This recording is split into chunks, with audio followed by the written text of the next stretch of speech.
unfortunately having a bit of an off week, as in the last 30 minutes or so, Felicia's stomach has decided to stage a nauseating "Make America Great Again" rally, and things are going down.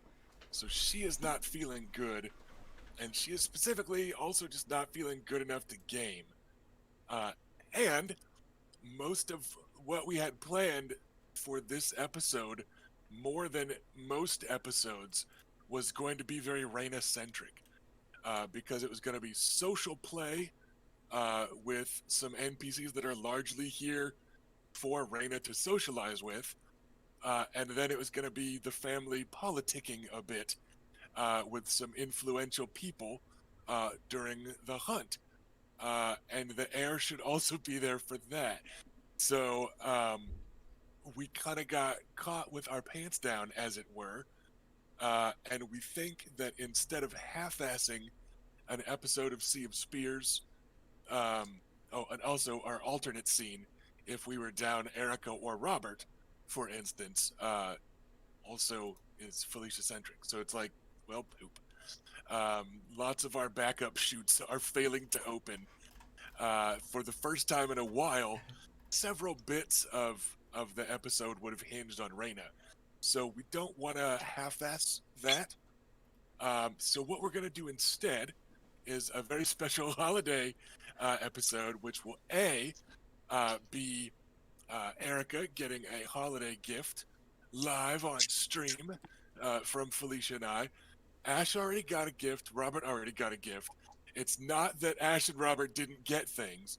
They actually got theirs before Erika. So, like, technically, theirs being on time means that they were better. But Erika's, we wanted to wait and do on stream. So, Erika's going to do that. We're just going to chat a little bit about our holidays or whatnot. And then we're going to give you guys a little taste of Cyberpunk RED. We're not planning to stream this game, but several of us are playing in a Cyberpunk RED game because for some reason lots of us have Cyberpunk on the brain right now. So we figured we might as well just stay on the call, and people that want to can hear some Cyberpunk RED kind of secondhand stuff. So that is where we are today. Sorry for this last minute change of plans, but I'm also sorry that I had to bring my wife a bowl to throw up in. So lots of us are not having the Sunday afternoon we would like. So she's just not feeling good, and it's kind of out of nowhere. We're not sure what's up because we ate all the same stuff lately, and I feel fine. So, yeah, we're not really sure what's going on. We're pretty sure she's not pregnant, though. It's not morning sickness, despite what it would be were this any TV show ever. Anytime a woman is nauseous, it's morning sickness. Um, but yeah, no, she's just not feeling good.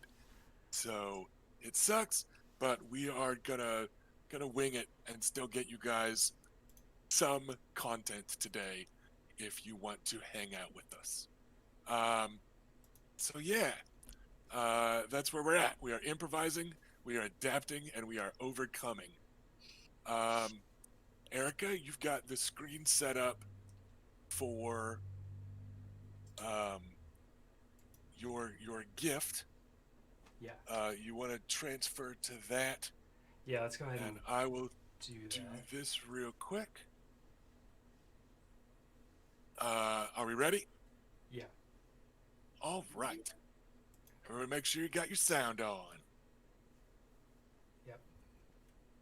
Greetings, Lady Byla Nymarian of Wyvern's Rest. I hope I pronounced your name correctly. My name very often is pronounced incorrectly. This is Kevin Lannister, if you didn't recognize me. Kevan spelled Kevan, but a lot of people call me Kevin. Not too keen on that, but it makes life difficult when the spelling isn't obvious. Anyway, I only digress by hoping that you are Lady Byla, not Lady Baylor or Lady Biella. Whatever it is, I offer you my respect and my greetings. And I've been asked by Lord Maikar, again, not sure of the pronunciation, he will know who I mean. He is the warden of the Stoneway, and he has asked me to talk to you, to congratulate you, to advise you. As a second born, because we both are. I gather you are the younger twin.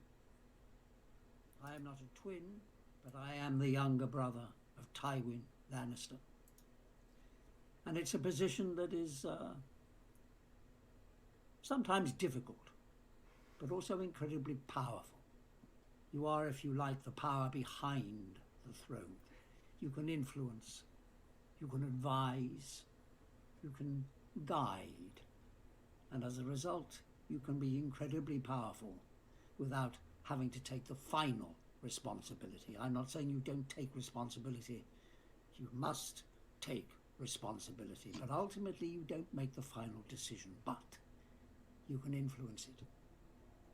I think it's a good position to be the second child. Not always the most glamorous. People don't always want to be in your company. They always want your elder siblings' company. But if you're clever, if you're careful, it can be an amazingly rewarding position. Anyway, having said that, I gather already I should congratulate you because you have already used your position incredibly well. You've led a victorious army. That is an incredible achievement. I never totally led a victorious army. I was always there. I was very influential. I was very instrumental in the success of our adventures. But I never actually led a victorious army, so congratulations. And you beat Sir Meryn Trant, that rogue. You beat him in a tourney. Well, I admire you for that. And even more importantly, I congratulate you on your betrothal to Sir Balanswan. There's an alliance of families. There's a powerful alliance. And that's so important. If you don't always want to be going to war, it's very important to have an alliance with other powerful families. You're going to be unbeatable. Congratulations. I have little else to offer you. I think you're doing very, very well, incredibly well. And I just urge you to follow some of my earlier advice if you are not already. Be proud of who you are. I'm proud of who I am. Kevin Lannister, House Lannister of Castle Rock. Hear me roar!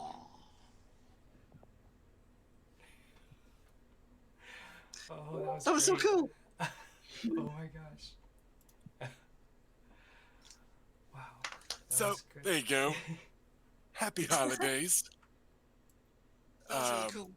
I thought it would be neat. I discovered CAMEO.com, and I got 3 holiday gifts out of it this year. I initially was shopping at Cameo for Erika because the actor that plays Sir Meryn Trant is on there. And I was this close to just going like, listen, can you just rant about that cunt Balin Imerian for like 2 minutes? And I was this close. And I was like, no, like I want it to be like fun to watch, funny, right? So I went looking for other options. And I was like, yeah, like Kevin, like second board, let's do that. So yeah, that was really fun, I thought.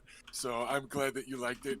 It certainly seemed like you were enjoying it. That was great. Yeah.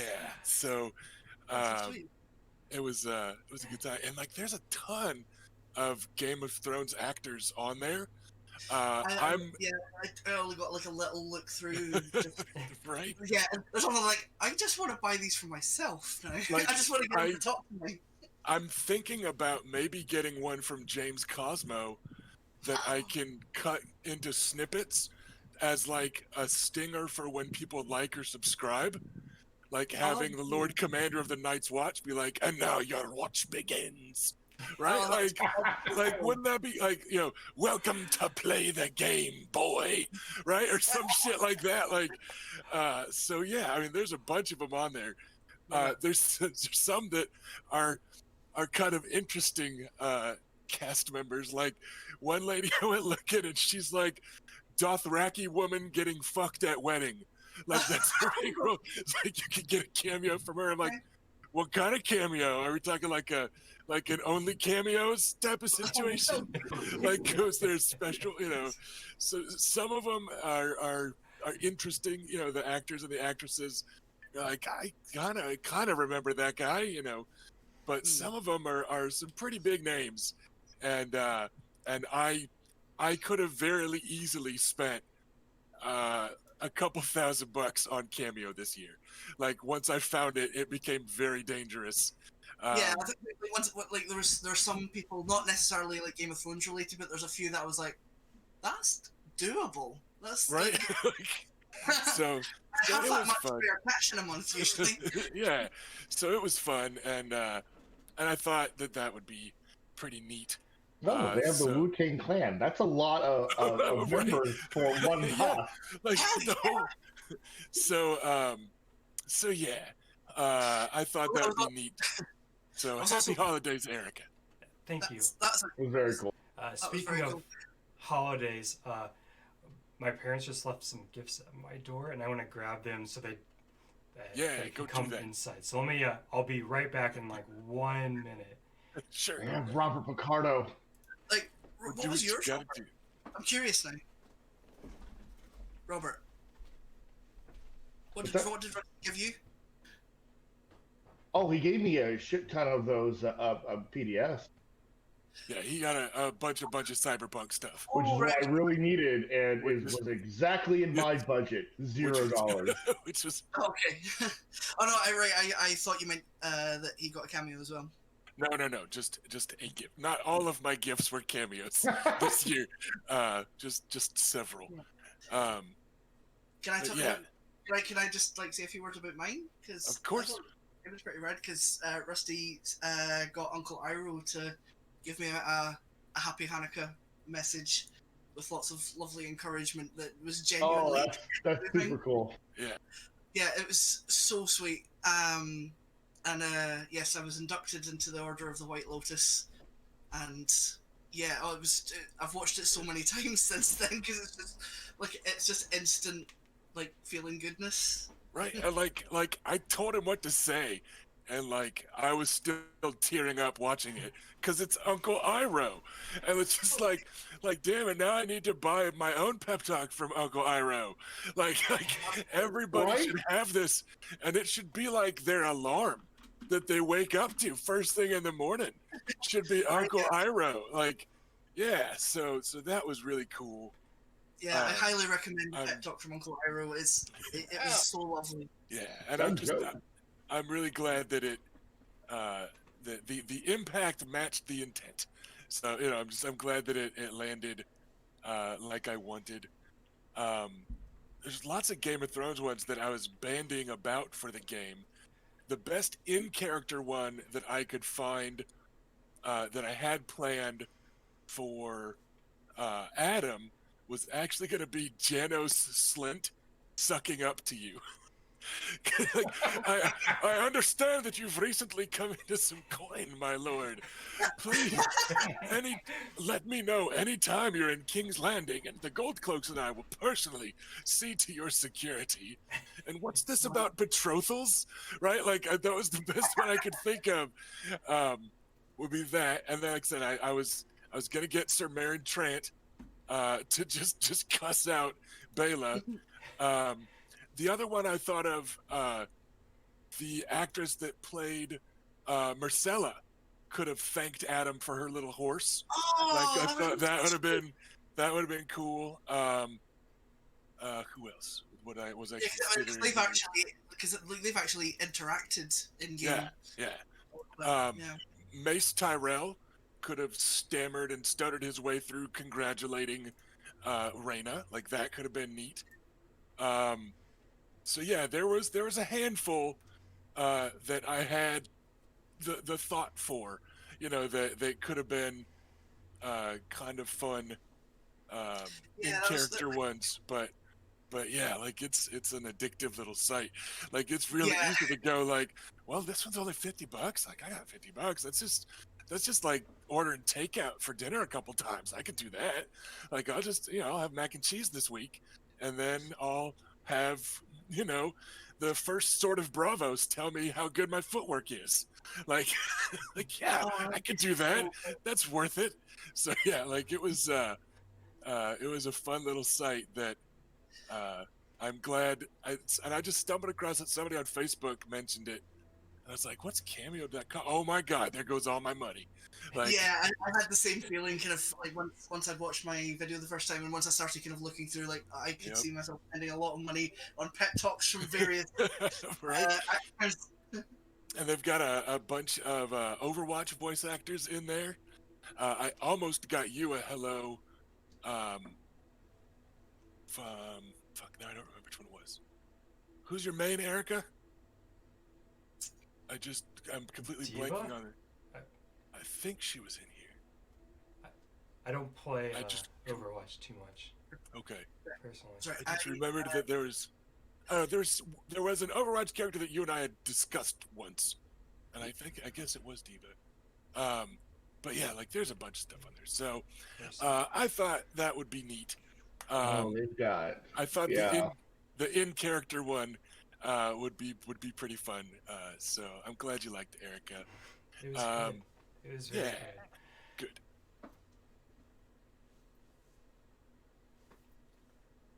Good. Those were actually like the biggest holiday things that I did this year was like you guys and my friend Osi. And then I got one more holiday gift for somebody that I'm proud of. My friend Dave has a 6-year-old who is super adorable. Isley is the cutest, smartest kid I've ever met. And she's being raised strong in the geeky ways. And they were getting ready to introduce her to Star Wars like this year. She's been on a big superhero kick lately, which is also awesome. But they're like, we're doing Star Wars soon.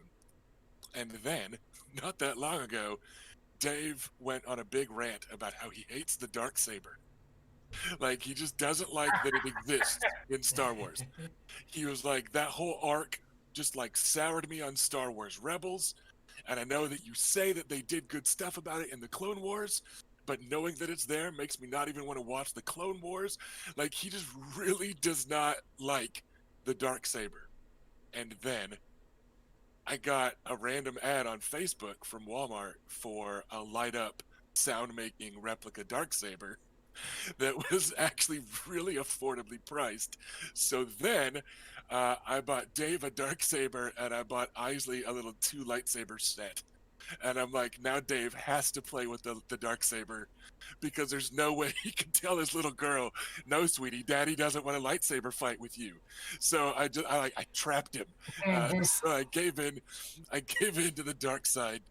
And I'm like, this is totally worth like the $50 that it cost, just to know that Dave has to play with a Darksaber. Like every now and then I just get an XP dings over my head, and I'm like, oh, Dave and Isley are playing with the Darksaber. So that was fun to pick out. But like Felicia and I like legitimately did like nothing. We discussed like, babe, I'm gonna upgrade my computer, and that's gonna be my Christmas money, okay? And she's like, yeah. Hey, I've been wanting a new TV. So she went and bought a brand new TV that's bigger and betterer. And she got new desks. And so she's taken over what had been an extra room. Nominally, it was our workout room, but we only rarely used it because, in case you can't tell. But yeah, so that's her office now. So she has that little space carved out. And her old desk, we're going to use for painting miniatures together. So like it's still gift stuff, for both of us. But it was never a, hey, sweetie, let me surprise you with the thing, because we just kind of weren't feeling it this year, and like we knew that we spent enough on other stuff. So yeah, like you lot were 60% of my my holiday gift giving this year. So I'm Aw. really glad that you guys liked them, and I can send you that link, Erica, and you can save the video, share the video, whatever you want to do. Okay. Because that's the other cool thing about it. I thought was that it's not some sort of like one and done, Shadowrun BTL chip type of thing. You This can, visual self-destruct. yeah, Yeah, like Mission it doesn't Impossible. Yeah. it doesn't disintegrate after one watch. Um, so they can get shared on social, because like they'd be dumb if they did make them only playable a handful of times. Like they want people to share them on social media so that more people buy them, right? Um, but yeah, what I liked was how easy it is to actually just like download and keep the video. So yeah, happy holidays, everybody. I hope that you, dear viewers, have also had a good holiday season so far. I know it's not over. There are plenty to go. But if Christmas was your thing, I hope you had a good day a couple days ago. If Hanukkah's your thing, I hope you had a good time a couple weeks ago now. Yeah. Because Yeah, it ended a week ago, right? Ended on the 18th. Yeah, it was the Yeah, 10th to the so 18th. about a week So- ago. I spent the whole thing playing Cyberpunk 2077 and eating too many donuts. It was There great. you go. Happy Hanukkah. In the traditional way. Yes, exactly. And I had leftover Chinese for breakfast on the 25th, as is the way of my Nice. people. Oh, I thought that was a tradition. Yes. Yeah, Yeah, it's in the Torah somewhere. You have to feast with the wise men from the east. It's a- Every Christmas. The Midrash says it need not be reheated, but he who Yeah. reheats is to be most praised. There. As always, we have found wisdom in the old rabbi sayings. It's the if I remember correctly, in the original translations in Hebrew of the Bible, as that 3 wise men came from the distant east with gifts of gold, frankincense, and General Tso's chicken. I think is what the original translation is. So Yeah, I will say not all scholars agree with that translation, but it is popular. I heard it. I heard it on the internet somewhere. And Um, they did speak along, motherfuckers. There's only been one over, but it's still controversial. Yeah. So yeah, hope everybody had a good and safe holiday season so far, and I hope you continue to do so. And with that, we're actually going to transition to a whole ass different game. For those that might have showed up a few minutes late, Felicia's not here because she's just not feeling good. She was quote unquote not feeling good earlier today, and then at about T-12 minutes, she was actively feeling bad. So a lot of what we had planned for today's episode, and the backup scene, that's kind of the next thing up at bat that we had planned, were very Reina-centric for the first time in a while. So we don't want to half-ass those scenes, and we also don't want to do like half an episode of Sea of Spears that just feels weird and off, and do we even make a video of this, and you know what I mean. So what we're going to do instead is talk about our holidays and give Erika her gift on stream, because it's a Game of Thrones thing, for about a half hour, which for the record I think I timed just about right, like, because I'm like, damn. And then what we're going to do is we're actually going to stream some Cyberpunk RED character generation, because several of us are playing in a Cyberpunk RED game soon, without plans to stream the game, but we figured we could stream some character generation, because right here on Play the Game several weeks ago, I was able to do some pre-release Cyberpunk RED character generation streams.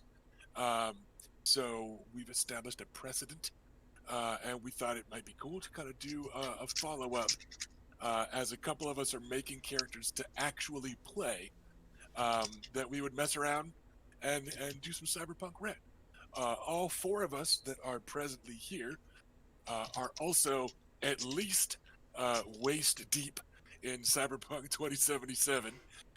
So we're in that Night City frame of mind and all that stuff. We're jonesing for it. And we figure we might as well just kind of let that fun out on stream. So, yeah. So there we go. That's what we will be doing. We are going to be discussing a couple of house rules that are fairly minor ones. But like there's one that jumped out at me that you might remember from those episodes where at one point during character generation it's 1d10 minus 7 minimum 0, right? And it's like, this is dumb. Let's just Or is make that it 1d3. Is that the romantic entanglements? Well, it's your friends and your enemies and your romantic entanglements. So Okay. 70% of starting characters don't have any friends, or have never been in love, or have not pissed anyone off. And it's just Yeah, like, come on, like. Yeah, so are we going with like minimum 1? then? Yeah, I think what we're doing is just a D3 instead. So like, everybody brings a plot hook for the GM, Yes. right? Because like that's what those are for. Like, and you know, there's small stuff like that that we've discussed. A couple things that are different from 2020 to Red, and it'll be coming up. But I'm largely going to hand the reins to Erika because Erika is GMing this game. Ash, is that a question for me or just a? Well, Okay. I guess either of you can answer it because I have never done any Cyberpunk character gen before. Well, no, I tell a lie. I did some like Cyberpunk character generation like 15 years ago. So it's basically irrelevant, even if I could remember it. So I need to know what page I need to be on in the core book to start, and how many of what dice do I need. The technical beginning of character generation would be page 29. Okay. That's where they start describing the roles. Some of the roles are going to be familiar to you, even just from 2077. Even if you don't remember from 2020, it's a lot of the same terms. Yeah, I only remember a tiny smidgen, but like some of the roles and stuff are familiar to me. And Yeah. So they go over the roles there. So that's technically the start. The first part that you're rolling dice and technically doing the thing is 44. And you're going to need some, I think it's only D10. No, I think there's a couple D6s in the later life paths. Yeah, like a D10 or two and a couple D6s, and that's about it.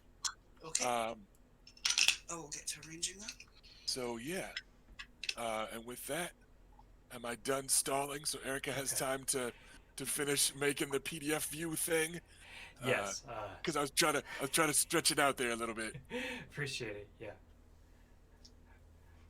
Okay, so we had been tossing this idea around for a little bit about creating a Cyberpunk RED game, and I finally that itch kind of scratched me enough where I'm like, okay, let's say theoretically if we were gonna do this, what sorts of character would you? And this is me talking to Rusty, and he starts describing a character, and I'm like, okay, well, this is no longer something that I think I can resist.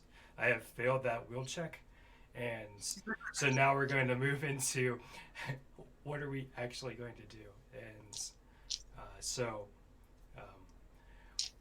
Rusty has a fairly concrete idea of a character in his mind.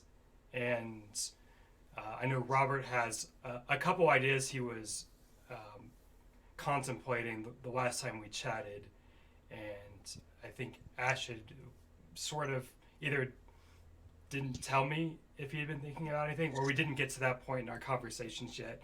I think I was very much holding off to see what the other two were doing, so that I wouldn't make something that was going to tread on any toes. Though I think the only thing I've really kind of sort of expressed a specific interest in was when like both Rusty and Robert mentioned wanting to be at least Rocker Boy adjacent, and there was someone floated the notion of us all being in a band, and I liked that idea.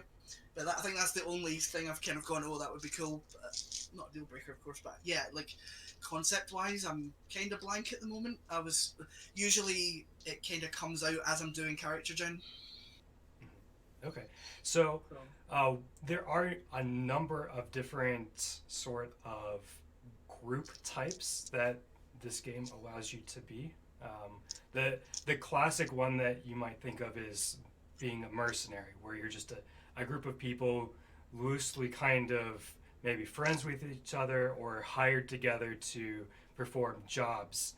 Um, and this can range from a lot of different things, like breaking into facilities to steal items, maybe stealing cars or data, or getting people out of their corporate life. Or if you think of it, you can do it. So if you're familiar with Shadowrun, this is pretty much just like Shadowrun, and in this game they call them edge runners instead of Shadowrunners.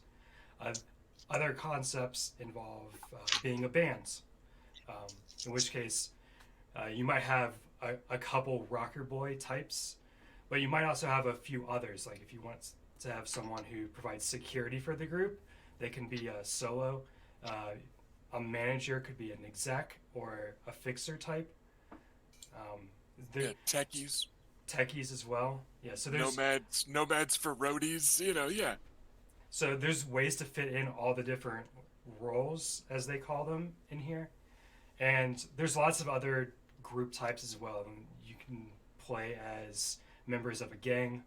You can be a media company that's trying to uncover hidden truths, sort of detective like, and exposing dark deeds to inform the public about them. Uh, you can play an exec campaign if you're interested in the corpo life, which would be kind of not super cyberpunk, but maybe you could navigate it in a way that feels right. We're a troubleshooting non-profit. We just created an LLC for our edge running activities. I feel pretty anti-corporate now. That's all I'm Yeah. One thing I did want to float, because we were thinking about Rocker Boy or Rocker Boy adjacent, in Chromebook 1, which is a 2020 gear book, they have a bunch of lifestyle alternatives. Because it's gear, right? Your lifestyle, your housing is equipment technically, and there's one that I just always thought would be neat, and it's very similar to that kind of band idea. It's on page 86. If anybody wants to open up Chromebook 1, they were called Silverhand Studios. At one point, Johnny Silverhand just spends several $1 million buying up buildings and converting them into studio apartments to try and be a patron to creatives. So what you end up with is this generic formula of a bunch of creative people living in loft apartments, and they've got an on-site landlord that tends to be either a solo or a fixer. And for living there, you sometimes get free XP for just hanging out with other creatives, and people describe their art or performance skill or whatever. And then, like, the landlord gets you supplies for your stuff at a discount. And also, sometimes you got to do jobs to pay your rent. And also, you're in this Melrose Place of cyberpunk artists. So who knows if one of the neighbors is going to have a problem, or so like it always struck me as what would be kind of a fun hook for a game would be like this kind of okay, there's a rocker boy, but then there's a media, like they went to journalist school, right? Or here's a solo that also just picked up painting for, right? Or whatever. Or somebody could be the ones that work and help run the apartment. But that always looked like a neat, if we have no idea how people know each other, maybe you all met by living at a Silverhand Studios. Always thought that would be a neat hook. So a little warm with the idea. That sounds fun. Yeah, I like that idea. And Also, if anything, kind of starting out, it gives us a sort of almost like a safe house, I guess, kind of. yeah, I mean a little bit. Or You know what I mean? But like a place that we have a reason to congregate in. Yeah. Now that said, it would be a bit of a change from the default starting housing in Cyberpunk Red, where you start with by default you start with a cargo container with like a mattress and stuff in it. But here's the thing: maybe this little bit more nihilistic version of Johnny Silverhand that's recently hit the media, like maybe the Silverhand Studios are 6 packs of cargo containers stacked on top of each other, like 2 rows of 3. I get my own container, right? Right, but like maybe it's groups of those, um, you know, but then Johnny owns the parking lot that they're in, or whatever. So like that's why it still works for rent, and people just spray paint nearby buildings or hold impromptu concerts out on the street instead. So like I think you could still grub it up a little, right? You could still tone it down, because Cyberpunk Red is a little bit of a post-apocalypse setting. It's got that on top of Cyberpunk, so. And it's not even that far off of things that we already know, like the people running Airbnbs out of a shed in their back garden kind of thing. Yeah.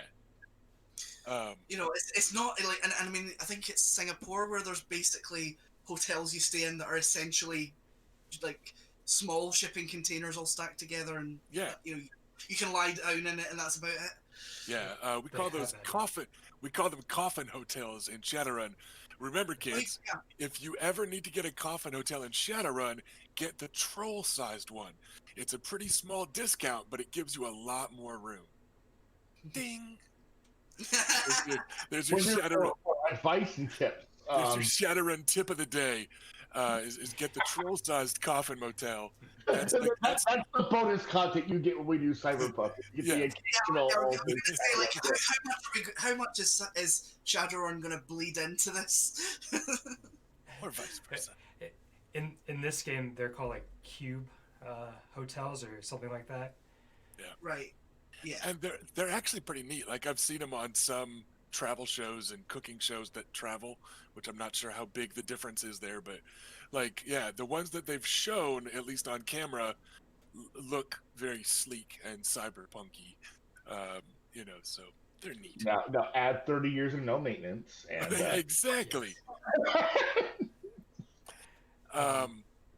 So I have a few ideas. It sounds like Rusty's got some pretty good ideas. Ash, what is it you are interested in? I've got very little idea. I liked I liked the idea of the theme of being at least Rocker Boy adjacent, but I don't know if I want to like go for that as a specific role. Yeah, I don't know. I like I'm kind of lost, and I was basically going to sort of see what niche presented itself kind of once you two had some stuff nailed down more. Mine, all of you know what you're doing way more than I do. That's an illusion.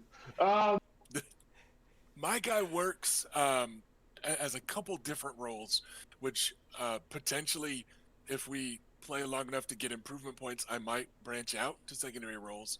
But the character idea that I had that's pretty distinct to Cyberpunk Red, because this is a setting it's 20-something years after the nuke blows up downtown Night City, and Johnny Silverhand is like reviled as an anti-corp terrorist, even by some people on the streets, because so many people die when a nuke goes off downtown, right? And like so it's a weird subculture where sometimes he's still seen as kind of a hero rebel, but often not, and whatever. And then there's the scene that reminds you that there are groupies in Cyberpunk 2077. And I was like, what if the character's mom was a samurai groupie, and like she raises her kid telling him that he's Johnny Silverhand's illegitimate child? So So that's his whole thing. He's raised on the streets by a lady that half-assedly turns her life around when Johnny Silverhand says, "You're wasting your lives following us like dogs." So then I'm like, all right, so like she goes to do something else, which could be almost anything. Like maybe she just becomes an edge runner, right? Like that's still not groupie. Um, but yeah, so I just want this kind of likable, all around edge runner kid, right? That has a social focus, but is all about like the flash and the street style, and really embracing the cyberpunk swagger. And I want him to be decent at guitar, but probably not actually starting out as a rocker boy. So I'm thinking he's a jack of all trades edge runner. He's just been raised on the streets, knows a lot of people. I think that by default, like he works pretty well as a fixer, because the fixer's job is to know lots of people. And as a starting character fixer that's not terribly dedicated to just fixing, it's more just he knows a bunch of people. He's popular in a couple neighborhoods. He happens to know a guy, right? But he won't be like that ruthless, "You are all my puppets" fixer, right? He's going to be a hands-on fixer. The other thought would be, I actually think that this would work as a flashy urban nomad in like the Fast and Furious style, right?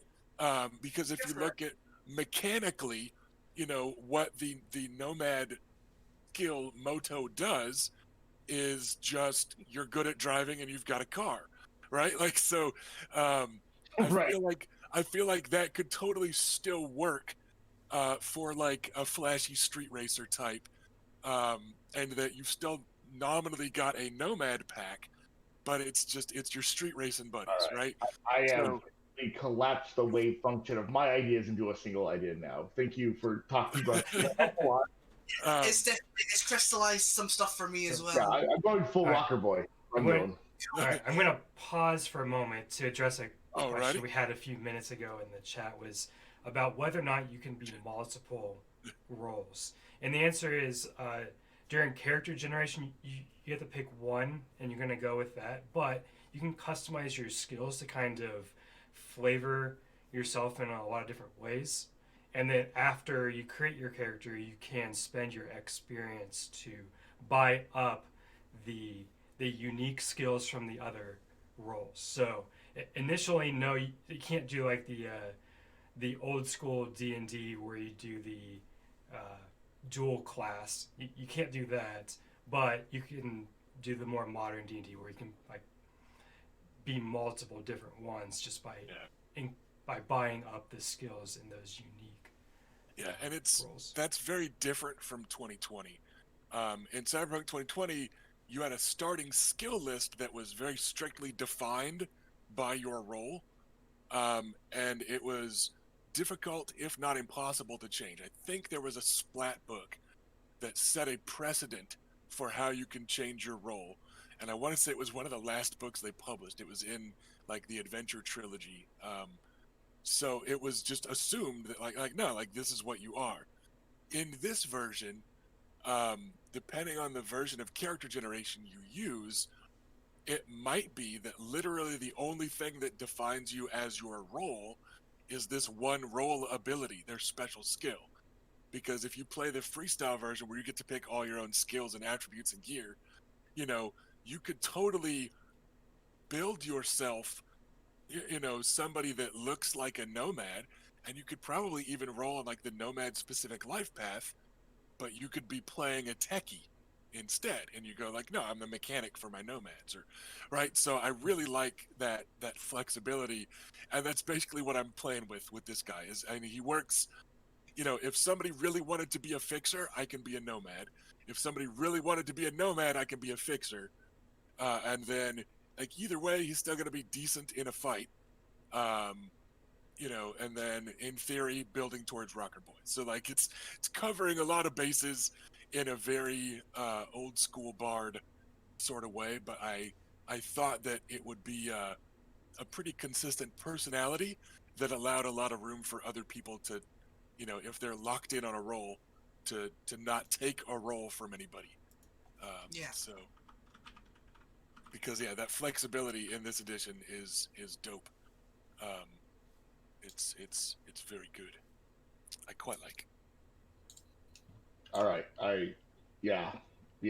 So, That helped me a lot. what's your idea? So, Robert, you said you were going to collapse your waveform and choose Rocker Boy. I'm going Rocker Boy, and I'm going to steal this art for the Rocker Boy or girl in the book, and I am going to have a tattoo that says Johnny did nothing wrong. Love it. And maybe with a little splash of like a media personality kind of tossed in. But it's still the idea from a Shadowrun character of mine to have some like camera drones around whenever I show up to places. Sure. And gonna just fucking rock the system so hard it realizes Johnny did nothing wrong.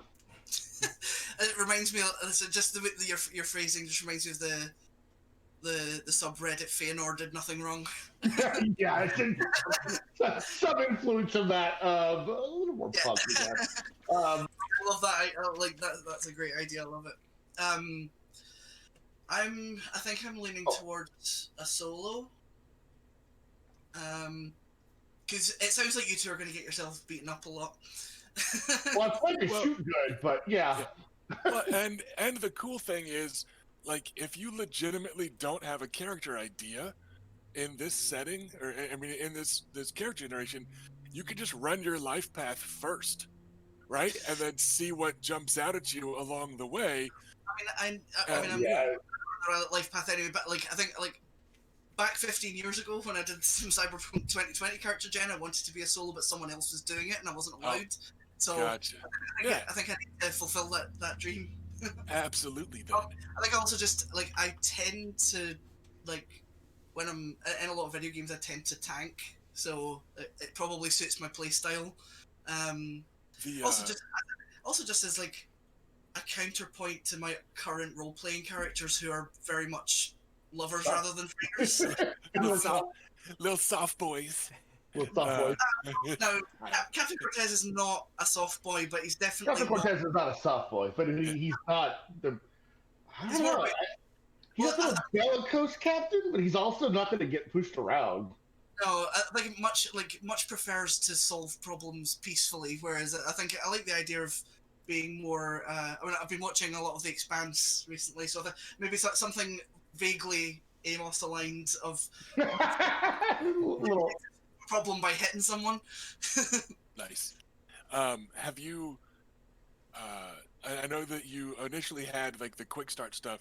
Have you seen the solo combat sense in this edition? I've brought the stuff up, but like literally you sending me the PDF is the first I've laid eyes on it. So I wasn't sure if it was in the starter box, but I really like it because it used to just be a flat bonus to perception and initiative, and it was just like a passive thing. In this edition, you get to actually do stuff with it. So like that tank that you want to do, that can totally be like where you invest these points round to round. So like I like that it adds to being an all-around combatant in a really cool way in this edition. Cool. So I think that works. Yeah. I guess I'm kind of like in terms of background, I'm torn between Street and X Corp, possibly. Well, I'm gonna go hardcore Street. Robert doesn't necessarily have to be hardcore Street. Like he could be some Arasaka kid that just that's the ultimate rebellion. Right? There's nothing wrong. You're fucking dying in this one. Yeah, right? Take me away from this, Ma. So like I love that so much that maybe this secret background my character. So yeah. Stop on the fucking streets. Yeah. No, yeah. So so all right, let's I'm gonna go fixer on this. Cool. to kind of cover that. Well, shit.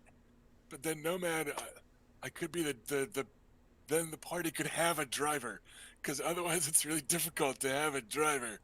I'm gonna wait and see. We'll just Do you see. have to, like, is being able to drive like tied to certain roles? I would assume we could all drive. It's very expensive to have. Yeah, a so vehicle. no one starts with a car. So And the no, like, so cars well, are pricey. The motor pool is pretty cool. Yeah, that yeah, ability. like the executive kind of can if they choose a driver as their NPC at start, and otherwise that's it. It's just like no, you're walking places. Wow. Can we chip in to have a bus? Like A really shitty Winnebago type thing. so I don't know. I'll make that call later, because I still, like I said, I've got a solid like mental image of the character and of like what they do and who they are. But as it is, like, it's legitimately like a multi-classed rocker boy fixer nomad. Just 'cause it's like, yeah, a little bit of everything. So well, I don't entirely know what would bring Ash's character there. The Silverhand Studios does make a lot of sense for our characters to be in the same area. Yeah, and Ash could be the, like the security hired there, or what if Ash has a friend on either input or output. I don't want to assume Ash character's sexual orientation, but like maybe one of Ash's friends is a creative type, and Ash is just staying at the Silverhand Studio. If nothing else jumps out, like, you could just be crashing at the Silverhand Studios and get along with other people living there. So it's easy to toss someone in, I think. Sure. Like I could kind of go either way on that. I'm thinking that maybe some life path stuff will firm up. Yeah. Yeah, so is that the next step? We start rolling up? yeah, that is the very next step. We're gonna go through life path, and I figure we'll kind of like do this a step at a time for all of us. Sure. Going I guess through. also, I mean, depending on if Rusty's character's mother's still working, like could have worked with or for his mum. Yeah. Depending again, like, because I'm picturing like she could have done almost anything, right? From the moment that like a rocker boy's like, stop wasting your life. Like, maybe she got her GED, maybe she just waited tables for 20 years, right? Maybe she Join the Nomad Clan and yeah, whatever you do. like whatever sounds good. Like, I'm still totally gonna roll probably, for this, like, where you're from, and like see if it makes sense, because that's the other cool thing that I want to rave about here, is that literally at the start of life path they point out, choose something if you want to. If you want to roll, that's fine. If you roll and don't get something you like, just roll again or pick something. So like, these are basically just lists to inspire you, right? Yeah. Like, you're absolutely not like locked in on it. So yeah, we'll just kind of see what happens. Yep. So for the people watching at home, the very first step is to figure out what sort of ethnicity, where in the world you're from. It also influences what starting language you might know. And what page is that on? 45. 45. You guys want to go around the table and do it one at a time? I guess, I mean, I guess, what does it apply to? How much does it matter? I mean, I'm presuming, like, is there a specific place we start out? It doesn't matter. So we're going to be in Night City. So it's probably a lot more likely you're from North America. Okay. So the But 1d10 it doesn't really gauge the probabilities very well. It's more, well, it's also more of an ethnic, what's your cultural background. Yes. But by the way, if I could rave about this book for one moment, the life path example on the side shows a character, a player, Victoria, rolling and getting sub-Saharan Africa, and her actual ancestry being from there, and picking a language that's not on the list, and it shows which rule allows that. And that's a really cool thing to add into your example. Is okay. Well, if it's not on the list, this is what you do, and it's do whatever. super cool. I'm hoping that it'll focus on it. I don't think it's going to. I think you need But I'm to using come back a bit. Cyberpunk 2020 dice There you go. That's very cool. that I got Cool. at Gen Con a couple years ago. They were giving them away when you got the Witcher RPG, because there's also Witcher dice, and they're very, very similar. They're just techie instead of. I wish I'd gotten that with my Witcher book. Yeah, well, someday we're gonna. Someday we'll get you at a Gen Con or an Origins. Someday. Well, we'll get this global pandemic over first, and then we'll worry about busting in. You know. Yeah. I'm like, Did you know you can live in a cargo container across the Atlantic for probably days? Yeah, I'm just saying. I mean, shipping to and from the US is a nightmare right now. You could have cut that off at the US. All right. So what we do is we buy a refrigerator from Amazon.co.uk, and then Ash breaks into the Amazon distribution site Hell yeah. and hides himself in a refrigerator box. And then you'll be here in 2 days for free. And if it goes like my Cyberpunk missions, Ash will only kill 15 people near the end of it. Yeah, great. We'll get you right here. Well, actually, the Amazon warehouse is quite close to it. It's not like super close, but it's only about like half-hour drive up the road from me. It's not too far away. There we go. All right. So I think my method for most of these rolls is I'm gonna roll twice and see which of the two I like better. And like, if I absolutely hate both of them, then I'll probably just pick something. So do you guys want to go sequentially, Right. and we'll kind of, how do you want to do it, just for the sake of people watching? Yeah, that sounds good, Erika. I have a spreadsheet that I have that I was going to kind of record things on. And I have the order as Rusty, Robert, Ash, only because that was the order of which ideas were most like concrete in minds. That's fair. I don't feel offended. It's all right. Well, all right then. It's also reverse alphabetical Okay, order. Ash, so I mean the front of these fucking lists for alphabetical order. These So, two are motherfuckers. I've been resting on my laurels, getting things in alphabetical order. To be honest, I'm due to be at the bottom of the list at some point. So are we doing like one thing at a time? Or are we rolling all the way through the life path? Oh no, we're gonna do each step Okay. at Gotcha. a time I was for like- each of us. Well, all right then. Let's sling these bones real quick. 1d10. Yep, 1 Yeah, to 10. that's for the start here. I got a 1 and a 9. So I'm looking North Those- America or East Asia. Those are probably the two Um, most common like pretty- in Night pretty- City. Yeah.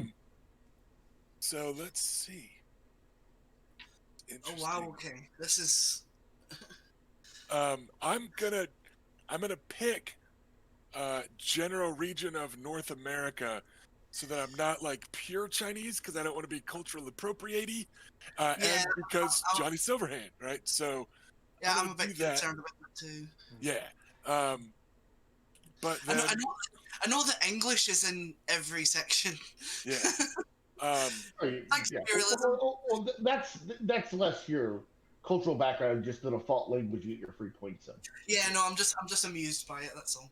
so yeah, and I guess I'll take English as my go-to language, because that's the language that I speak in real life, and Yeah. none of us want the Ars Magica experience. Oh, Not goodness, all, no. not all speaking the same language, Oh, and yeah. So there we go. He will be of mixed, let's go with mixed Korean descent, because there isn't a major Korean gang, so that way I'm a little adjacent to a few gangs potentially. So yeah, I'll go mixed Korean Anglo descent. okay. Cool. All right, All right. I'm next, and I rolled earlier. I just left it there. I got 4, which is the probably most boring one outside the 2 I already rolled. Eastern European. But I'm going to go with Russian as my both cultural background and kind of default language. Oh, Okay. you're not gonna take English? Well, That's everyone your speaks street slang already. And my assumption is I can put skills into English as we get deeper into the character creation. Is that correct? Yes, you will be able to assign skill points to it. I just caution you that'll take away from other things that you may want to put skill points into. It looks like they are saying that street slang is the default language. Oh yeah, I see. It's I not automatically in here. Yeah, I hadn't Yeah. noticed that. Yeah. Well, So I that's I don't. a sig- Part of me wonders if street slang isn't just like the slang of the Yeah, setting. specifically the slang words well, rather it's than. like as a pigeon, which is a combined language of other languages. I didn't get the sense that street slang was like a full language you could speak. Yeah, I think it's more like specific slang. It's like, do you know tune? And do you know, like, if you said virtue? If I said, this girl's my main line, but I have an output on the side. Like, do you know what I mean by that? Yeah. Is the sort of thing. But like, So- if you didn't speak English, it'd be hard to have conversations. Which I think is exactly why they are implying street slang is essentially the common of the setting. Everyone speaks it. We assume everyone speaks street slang, the pidgin that has evolved to use by almost everybody in the dark future. But you probably also have another primary language, a primary tongue you learned at your mother's knee. The thing is, like, even when like someone's using street slang, it's usually as part of a sentence. Street slang is a proper noun here. Street slang is not street slang. It is the language called street slang. Yeah, I just a pidgin, which is a combination language. I hear what you're saying, and I want to believe it. The only thing that makes me feel strange is that why is English a separate language then? I think everything might just be in English for the convenience of readers in real life 2020. Like maybe Okay. in the 2077 gang, like everybody is actually speaking street slang. It just happens to mostly be broadcast in English for us. So like, Pidgin is a language. That word does not Could refer to like. And I could certainly see either interpretation, because the other part is that in that sentence they say you've another primary tongue, Right. which would define street slang as a primary tongue. yes. So I could see the sentence going either way, honestly. It's largely a question of how many skill points does a GM want people to put into All right. languages, Well, I then, would say. let's say street slang is a primary language, as it seems to imply, and all these other languages are just extra primary languages. Cool. Okay, as long as we're on the same page, then that's good. Yeah, so you can all speak to each other through the primary language of street slang. Whatever that amalgamation is, we're going to hand wave it away and say it's a full language that all of you can speak just fine, Gotcha. Okay. and that So- everyone in the setting apparently can also speak. So in terms of putting that into my sheet, like the 4 points you get in your primary language, does that go under level, stat, or base? Because that's what I've got in the fillable sheet. Level. Level. Okay. Yeah, that's your skill level, and then the related stat, and then the base is skill plus stat. Okay. Got it. Cool. Thank you. So, all right. So we've got. Guess I should change mine now. So mixed Korean for Rusty's character, Russian for Robert's rocker boy, and Ash. What I rolled a 5 and a 10, so I'm choosing between Middle Eastern, North African, or Pacific Islander. I'm not really sure what to go with. Like, or again, you can just pick one. I'm just having fun rolling twice and picking. So it's whatever. Well, I mean, that's what I'm going with, and Okay. that's what I'm doing. I just didn't want you to think like you had to. Oh, yeah, but both the ones he rolled had two different like. What I mean is they're both interesting options, and I don't know what I like best. Okay, Again, yeah. I picked up being problematic. So I mean, I think as long as you're not doing like a racist accent, you're probably fine. I'm probably not going to do an accent at all, because I find if I'm focusing on doing an accent, I'm not really focusing on what I'm hearing and what's being said. It's a bit distracting. Hey, Ash, if it'll help you decide, I just noticed Hebrew is listed as a suggested language. I was just thinking I could I could go with that. That did strike me there as like I could have like Hebrew as another language, because it would give me an excuse to use some of the Hebrew that I know. Right? But yeah, I think that's probably I'm gonna feel less weird about that than if I went with a Maori character or something. I would feel a bit weird about that because I'm very not Maori. So yeah, I think that's what I'm gonna go for, is a Middle Eastern character with Hebrew as my free language. Cool. Right. I think I'm actually going to take Mandarin as my free language, not Korean. So he's of mixed Korean descent, but I know that we've got, big chunks of Night City that are either Chinese or Japanese as the language. And numerically, Chinese is more people. So I'm just going to go with Mandarin for his second language. So he's probably from, those areas of Night City, at least initially. We'll see how that unfolds. But yeah, I think we'll do that. Okay. Cool. All right, let's then follow to the next chart. So this next one is your personality, and this one is kind of fun to do, but also definitely feel free to choose something that's maybe comfortable to play as well. Yeah.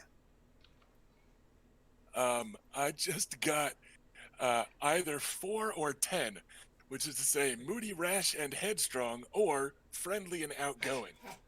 And what I'm going to do is actually call it a 14 and be both. So he's going to be largely friendly and outgoing, but kind of manic depressive in a very relatable way, where then sometimes he's just not very friendly, outgoing, and he'll get very grouchy about certain topics, but mostly friendly and outgoing, but pretty rash and headstrong too. Cool. All right, I rolled down a 4. I'm just gonna go with headstrong, rash, and moody. So Perfect for a rocker boy. boy. keeping it. Wow.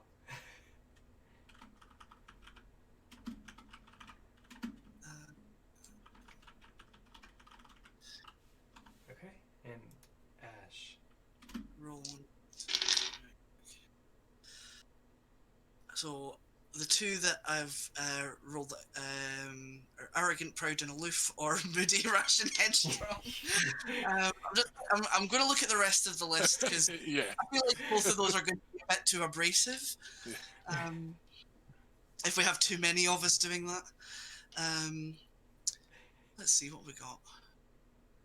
Let's not have a silly and fluff-headed solo. let's That'd be so ban- strange. I banned that one.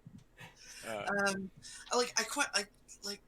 Well, I think like shy and secretive is maybe a bit anti-plot. So I think I quite like the idea of. I like friendly, outgoing, but I also like stable and serious. I think I'll go for stable and serious. It's calling to me for some reason. That's a great one. So somebody is the adult of our party already. Really. Someone's gotta keep you all alive. Okay, scroll down. Okay, the next one I see is dress and personal style. right. And so this Okay. one, there's 2 columns here, and it probably makes more sense to just choose rather than roll. I Yeah. mean, you can roll if you want, but some of them don't make a whole lot of sense for For certain a lot character of types. for a lot of characters, yeah. You're all right. I'm gonna roll and to see which I'm closer to between Urban Flash and Gang Colors. I'm hoping you Uh, get Bag Lady Chic. You I actually rolled a 3, which is exactly Urban Flash. Okay. So we'll go Urban Flash. He is gonna mix it up here and there, but yeah, he's definitely gonna default to a flashy, um, eye-catching street amalgam of styles. And what is your hairstyle? Let's see there. We got neat and short, but that is boring. I'm gonna go with just bold. Cool of you. We'll just go bold. And like, just there's no way I'm not gonna start with tech hair, so it'll change every now and then. But we'll just go with bold. All right. Give me just a second. All right, Robert. Yeah, since I've already stolen the like iconic rocker boy art, I'm gonna go with that. Which is kind of gets important to the next bit with the tattoos, I think. So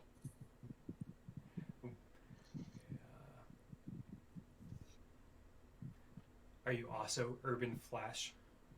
I think that's probably fair. Maybe borders on a few things. Okay. And your hairstyle then? Let's see.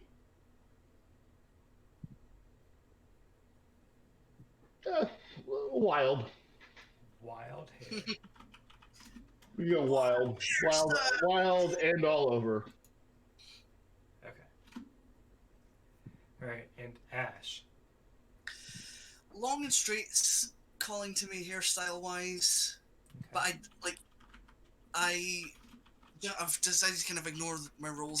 And as much as Urban Flash seems kind of like iconic to the setting and stuff, and I'm tempted, I think I'm actually going to go business wear, basically because of the words that have come after it are leadership, presence, authority, and I like the idea that my solo has had a bit of a kind of has like maybe internalized a thing of like you should have presence and people should pay attention to you when you're in a room and that kind of thing. And I think that's maybe taking the form of dressing quite formally. Well, Alright. and in the 2077 lore, which I know we're not quite there in this game, but remember, like the corporate style is called neo-militarism, right? And it includes kind of high-tech paramilitary stuff. So like you could still be a grotesquely effective solo in what is technically considered corporate garb. Yeah. Like that's so I yeah, think that works. yeah, I think that's where I'm leaning of like looking very sharp and dangerous. And the way I kind of think of it is like it's probably like what's kind of coming to me is like long, very dark, very shiny hair, like probably in like a man bun most of the time, something like that. Okay. Our next chart says an affectation you are never without. All right. So like a signature look style. 1 and 1. So I got tattoos and tattoos. Let's see if anything else jumps out at me. Well,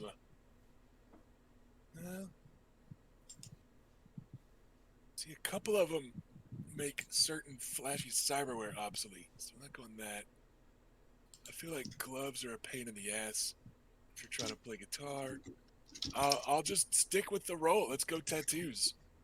I'm more comfortable with tattoos as body art than I am like ritual scarification. So yeah, let's go tattoos. He will as a mental note, I will be spending a lot of money on tattoos. Cool. And what about our rocker boy? Let's roll. Although I have a pretty good idea already. I got a 9. Where is my list? Which is fingerless glove, which is fucking perfect. I'm sticking with it. Okay. Brilliant. Be prepared to have some sort of like unique description about like what's so badass about these fingerless gloves that's a bit iconic. So like Okay, if anyone would see these, they'd be like, "Oh, that's this Rocker Boys." I know I've seen them before So, on the yeah, album just cover, think of something cool. right? We'll do. We'll do. Like I believe that kind of like the sort of fingerless, sort of like leather racing glove with like the little kind of bit like missing at the back. It's usually called a Too Fast for Love glove, which I love as a name. Like maybe yours could be like sparkly or something, or maybe that's a bit too Michael Jackson. I don't think sparkle's going to be the right idea, but I'll also think of something. Yeah. Something spiky, or have like a cool design on them.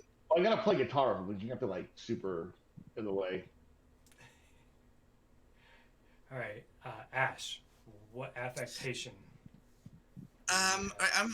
I rolled tattoos or mirror shades, and like damn, I like both to be honest. But like tattoos seem like a permanent thing, so I guess I would literally be never without them.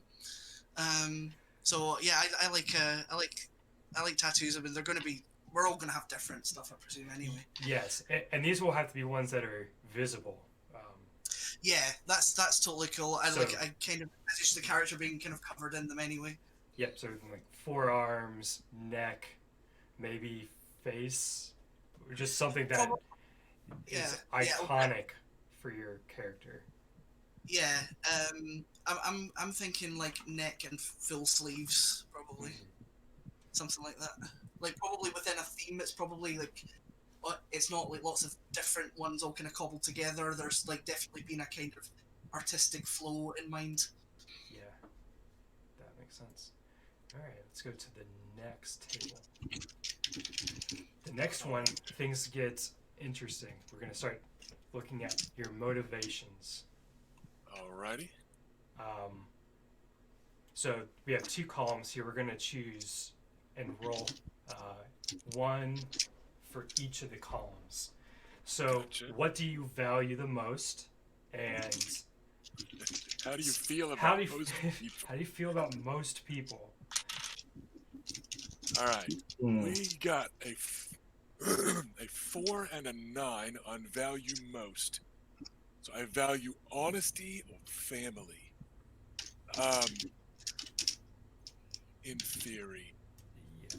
I'm gonna go up one. I'm gonna go your word. Okay. Because to me, I think that's that's more of a street rep type of vibe, right? Like he's concerned with himself being honest type of thing. Yeah. So I think that works. That makes sense for you, the character you've talked about so far. Yeah. And what about and then- how do you feel about most people? Right.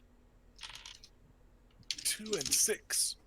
I stay neutral, or 6 is every person is a valuable individual. I guess I'll go with I stay neutral towards most people. Okay. Let me take a look if any others. All right, Fine. that one's pretty sociopathic. That one's pretty sociopathic. Okay, don't want those. Like 3 of these are just like I hate everybody. They're tools. Wipe them out. Yeah, I'll just stick with I stay neutral, and he'll take it a person at a It's time. people are people, sort of a vibe. Yeah. I can't control them, but you know, I have my word and I keep my word, and that's what makes me better than most people. You know, something like that. And he just, he tries to judge people on who they are and what they do. You know, not just by default disliking everyone he sees on the street. That works. Right. All right, Robert. All right, let's roll. Let me roll in my actual dice tray, so don't fall before. One, money. Pretty good. He cares about money. These are going to be some great songs here. Sell out. Yeah, I'm such a sellout. Can't wait to Cash. can't wait to get the hell out after I sell out. Oh, that's pretty good, but still that. It's- Yeah, well, compared to the rest, money's the other thing you can fucking rely on, man. You gotta. Well, see, and like money doesn't need to be like a Scrooge McDuck. It could be I value money because I need it for something, right? Or like, I value money because I grew up without it. Or, like that's a classic trope where somebody starts out villainous, and then you find out they're robbing banks because their little sister has cancer, or, whatever, right? Like it could be Yeah. something you need money for. All right. So I rolled Yeah. for out of most people. I got a 6, which does not really fit my money ethic. So I re-rolled a god 4. I hate almost everyone. You don't have to keep that. You don't have to hate almost everyone. Well, maybe I'll meet some friends. We'll see. It's your general disposition. Like, anytime you see anyone, You're just like, people. Actually, so You're right. I will pick one. I will pick here because I think it fits better. I'm gonna go with what I value most: knowledge. Like, people need to know like what's actually happening, and I'm gonna pick. How do I feel most people? People are untrustworthy and don't depend on anyone. we'll fix that. We'll fix that. And then if I learn some lessons, You'll open your heart along the way. check out Yeah. my next single. People are good at. We're gonna see what your friends and your tragic loves and your enemies are like. Maybe it'll That's something. justify the original roles. Actually. Yeah. Okay. Ash will be back in a moment, so let's temporarily skip ahead just a tiny bit. And Yeah, come down stay on this page. Yeah, staying on this page. I'm back. Oh, okay. Oh, Ash is back. Perfect timing. All right, Ash. Sorry. No, you're gotta fine. It's so. Am I right? And I need to roll motivations and relationships. Is that? Yes. Yep. So the first one is, what do you value most? We have knowledge Okay. from our rocker boy. Yeah. So my two sort of role options are my word or vengeance, which is pretty cool. I like that. But I mean, I'm an absolute sucker for love.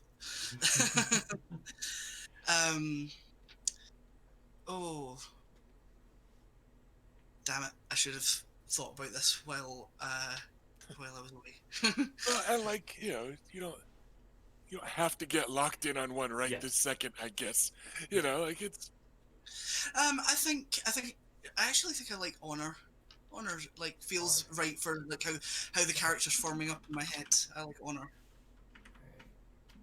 Okay. I might change that later. That's completely fine. So this would. Yeah. This is also like things that you value about yourself, but also could be reflected on other people as well. So if other people don't act honorably towards you, that would be some Yeah. value as well. And then I rolled 2 4s for I hate almost everyone. I'm definitely not taking that. Yeah. I definitely don't want to hate almost everyone. I don't know. I don't think I want to like almost everyone either, though. I do like every person is a valuable individual. That sounds kind of both. Like you could take it in two ways. Like it can either be kind of taken in a compassionate way, or it can be more sort of practical and. Like, Utilitarian. what is the value of that individual? Yeah. Like, you just- Like, yeah. What can you do for me, basically? Like, you have value. You do something for society, but you could also bring value to me as well. Yeah, so I like that I like its ambiguity, so I'm gonna go with that.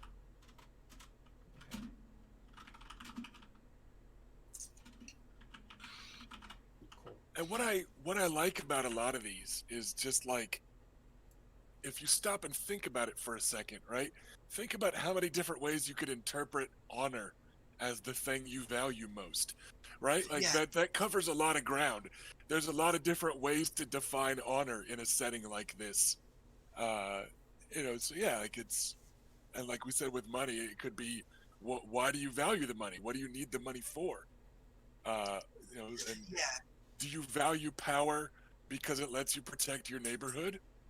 Or, so yeah, there's a lot of these that are just interesting how they can, you kind of can't help but start to round out a character when you stop and think about the things you got. I like that. All right, so moving to the bottom of the pages, the most valued person in your life.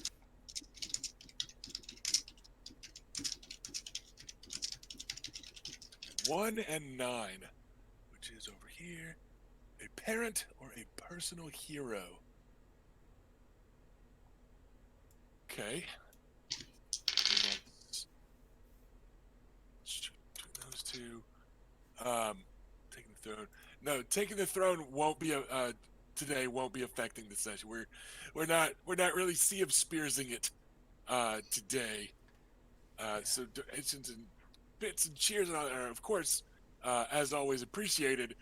But I don't want anybody to just like rack up the points and take over GMing from me by making donations on an off episode and having all banked up. Yeah, I should probably turn that off for today. There we go. I will take suggestions though on what to do with my character. I'm gonna go.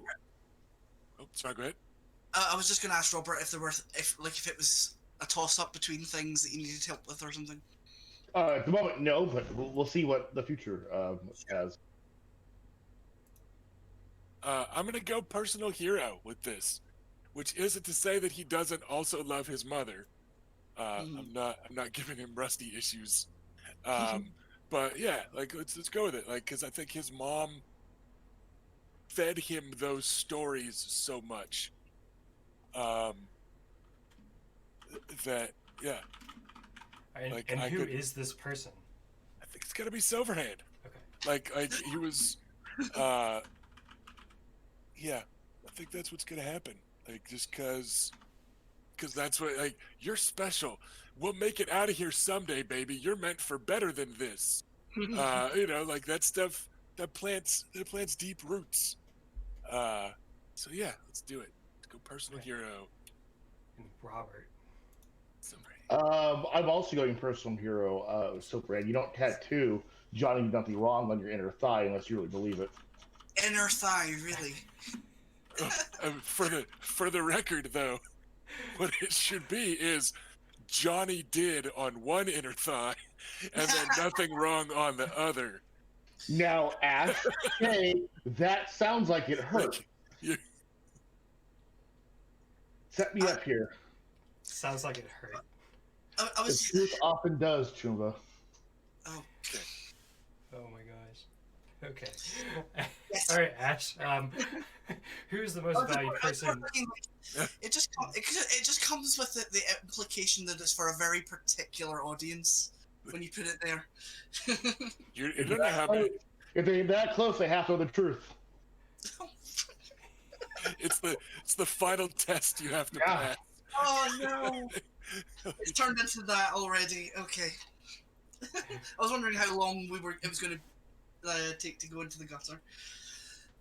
Okay. That's where we start in this game. Yeah, most of us. Yeah. As far as you guys know. You're lucky to have this Silverhand estate that's together. These supply crates that are stacked. Very lucky to have it. Okay, so I'm gonna go with someone who could potentially love me back, unlike these two losers, and go with a sibling. I like the idea of my character having a kid sister. Okay. Awesome. That will totally not become a plot point ever. Yeah. No. I will not come to regret this decision at any point. The other one that I rolled was a public figure, and I was kind of like, no, like, I think something could You know come. who's a public figure. Yeah, no, but I did. Saburo Arasaka. I'm very much feeling like the character is like not the sort to like idolize public figures or celebrities or kind of anything like that. Yeah.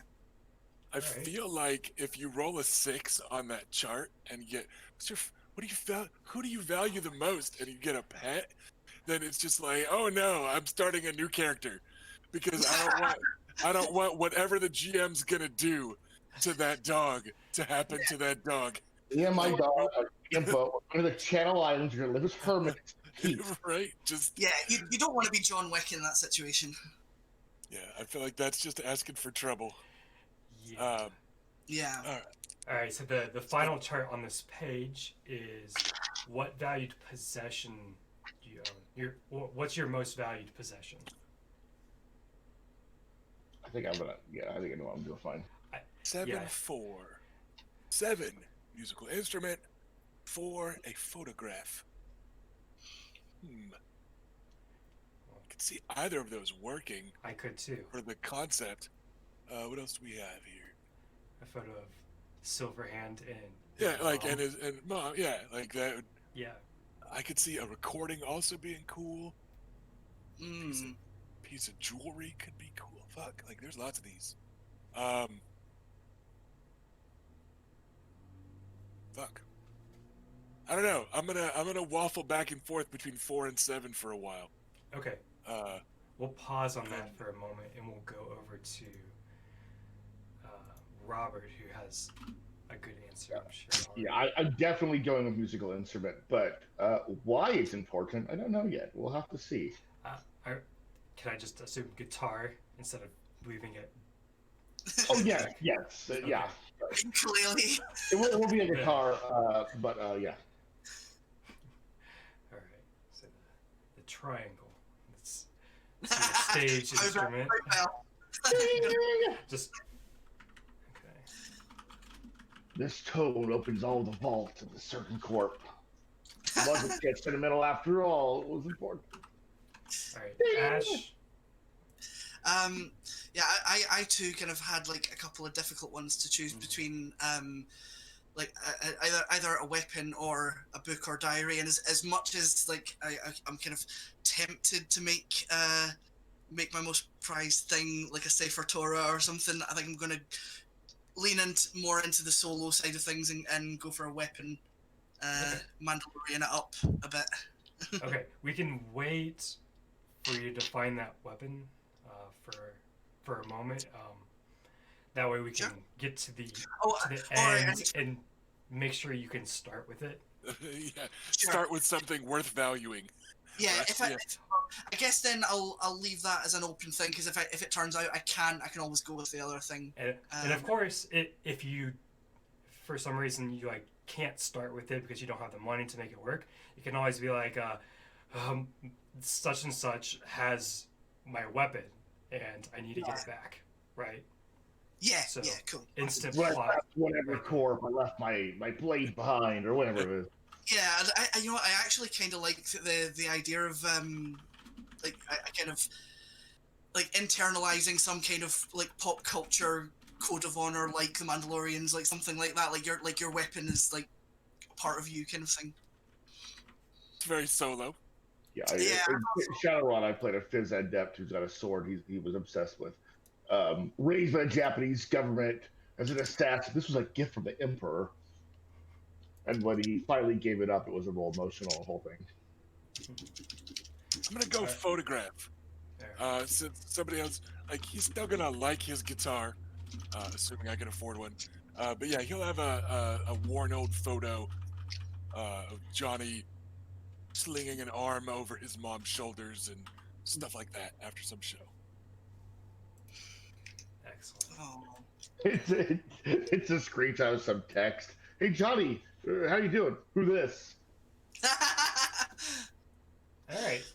This next chart is kind of big, and it's a background for where your family was from. Sort of like, did you grow up in Corpo, housing? did you grow up on the street? Was your family in a gang? You know, that kind of a thing. And some of these are definitely not going to fit with the concept that you're already working. So we'll massage it a little bit. Massage it is a better word. And In that it's a word. Yes. well, the other one is also a word, just not where we wanted to take the conversation. Although, if you wanted to be in a family of dolls, that's a thing, I guess. We'll treat it similar to gang. Will somebody slot the mom program? I need emotional support. Yes. All right. Well, What I'm gonna do is D8 plus 3 for this roll, so I cannot possibly land on the corporate ones. What would be 11? Roll again. Yeah, I'm just kidding, because there is no D7, so you can stop possible. Exactly. So like, yeah, but yeah, because I could see, you know, like being told to go make something yourself. Like it could be, you know, she got in with some nomads, got in tight with a gang. Maybe it didn't work out. She's not great at making something for herself, or you know, and ended up urban homeless, or you know. So like, yep, let's do this. D plus 3. 7 plus 3 is 10. Edge runner. Oh, let's roll again. See what Okay, the so your alternate other option. is. The alternate would be 3 plus 3 is 6. So just growing up in a combat zone.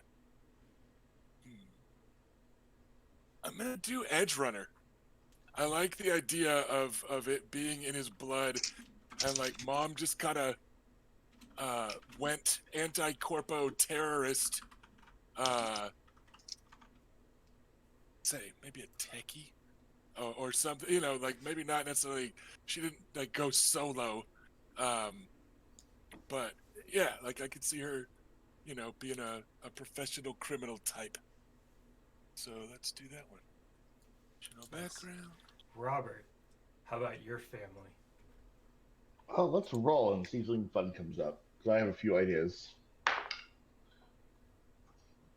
Got a 9. 9 is reclaimers. Who are the reclaimers?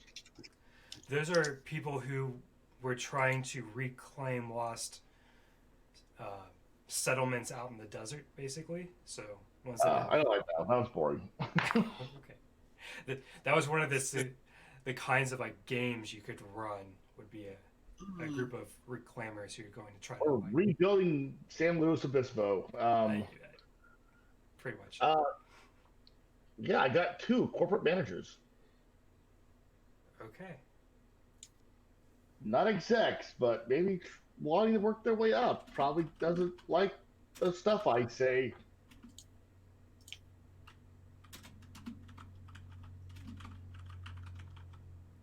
Cool. So we'll have a fun story of why you're here and not in the corporate lifestyle. But we'll get to that. All right, Ash. Well, I rolled a 2 and an 8, and I could see either of them fitting. I had initially had the idea of like maybe being like ex corp. Like with this background, do you need to still be in that background, or can you have sort of fallen from? No, you can have fallen for it. This is just sort of like how you grew up, like early childhood. Yeah, For sure. I think like unless it's gonna like have too much overlap with Robert, I would probably stick with that. Oh, I imagine we have very different reasons why we left. Yeah, I kind of feel like I probably didn't leave by choice. I like the idea that kind of came from like family was initially like corporate and quite well off, and something happened to make us lose all of that.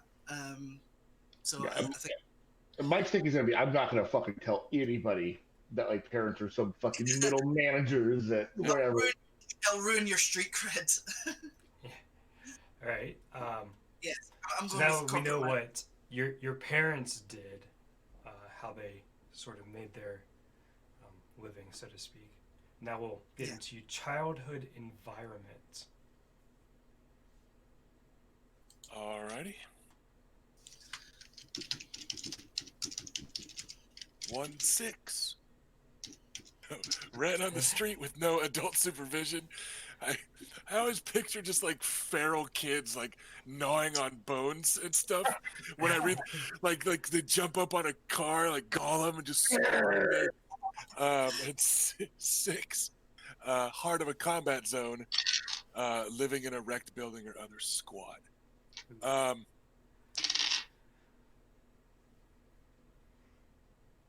I'm actually gonna bump it up to a 7 because she was trying to do better. So we're gonna say he was raised in one of those mega blocks because I also just really dig the mega blocks like we're seeing in 2077 where they're full of stores and stuff like that also. Cool. Yeah, So like they're not quite like the mega hab units or whatever in Judge Dredd. They're communities. They just happen to be vertical instead of horizontal. So yeah, I'm gonna go with that. Go with a mega. Like I could see running the street like also working, but we'll do that one. All right. And Robert. yeah, I'm gonna roll 3 d10s here and pick whichever one happens to fit. Because there's a lot that wouldn't fit with what we have so far. Yeah.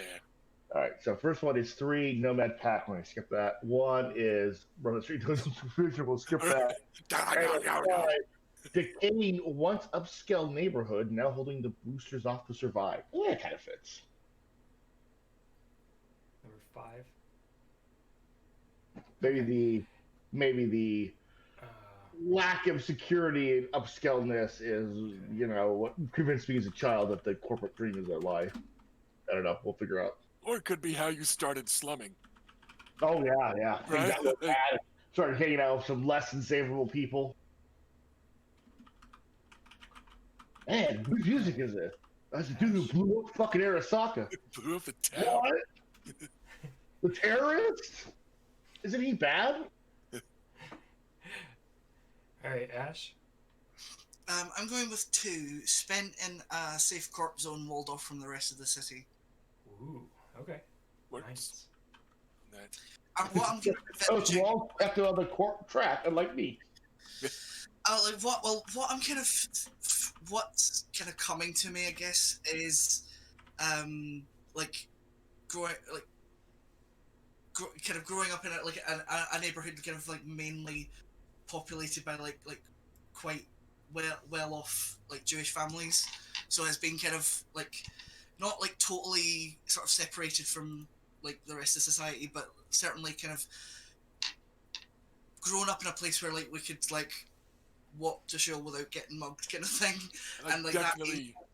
and being told like this is a good thing, like that you can do this safely. If you were out there you wouldn't be able to, and so once kind of forced out into that world has probably had a lot of culture shock going on, like kind of feeling like that safety net's gone. Yeah. But also kind of having to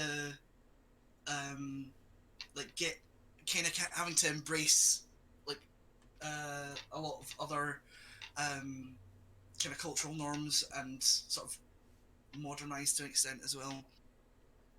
Yeah, makes sense.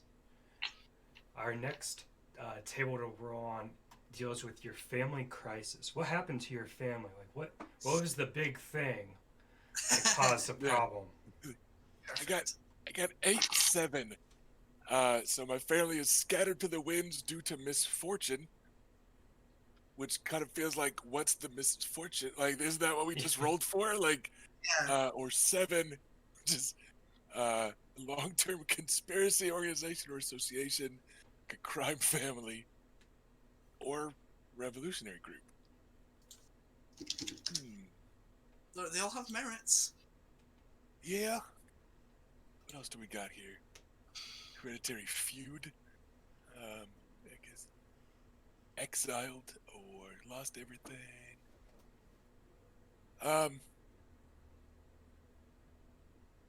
I'm gonna go 7, but it's not quite like a mafia crime family type thing. It's just the generational criminal lifestyle vibe. I think. Edge I think runners, 7. right? Yeah, I think that kind of covers that. You know, we're gonna put Anarcho Edge Runner Organization or Association. There we go. Because organizations are too organized. So yeah, that'll work. Okay. And Roberts, how about your family? What was the big thing? And doesn't mean I helped him with it, but we'll see what happened. 4. Family was in prison and I alone escaped. That could explain a lot right there. Yeah, That's like- a pretty good one. I could see Arasaka Internal Affairs swooping in while you're squatting it down in the slums one night, and you're like, where's the That's why I wasn't there. Was at some whatever. Oh, that's so good. Okay. I could just picture you going home one day, after like a 3 or 4 day bender, right out in the slums, and you go home and you're just like, who are you people? Where are the Takashi family? They're like, the Takashis have never lived here. What's your name? I'm gonna report you to security. And it's like, what? Nothing. Pocket sand, right? It's just like to Rob. Like I'm just picturing like this like absolutely creepy, internal affairs sweep. I took what I was drinking. Give me a second. It was so fucking good. Yeah. My eyes are all red. All right, Ash. I'm going. That's why my first was called "You Deserve What You Got." I'm going with your family was exiled or otherwise driven from their original home / corporation. Folks don't play around.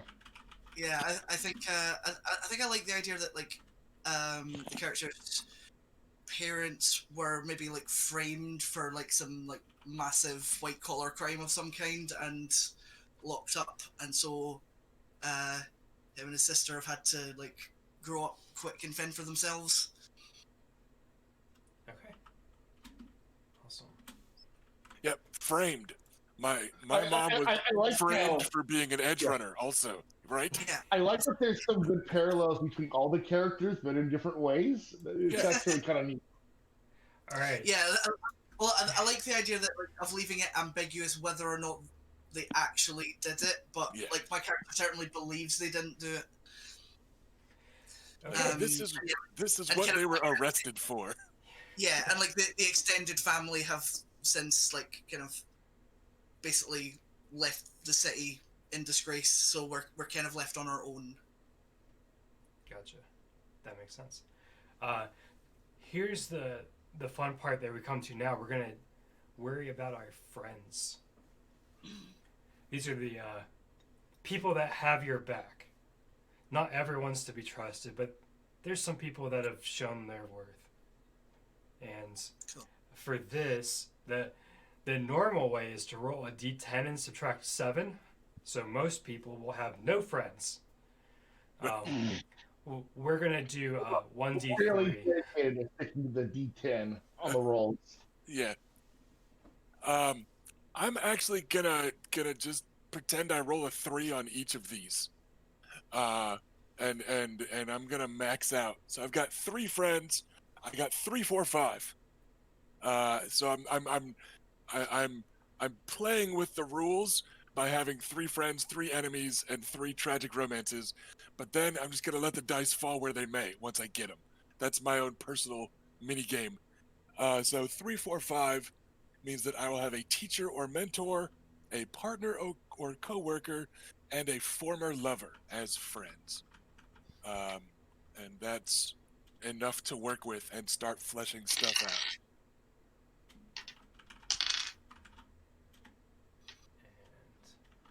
And 1d4 or 1d3? Make it a D3. Okay.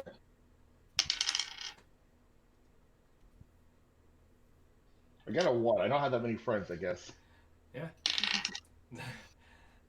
That's how it goes. All right, so now roll on the table to figure out how you know this person.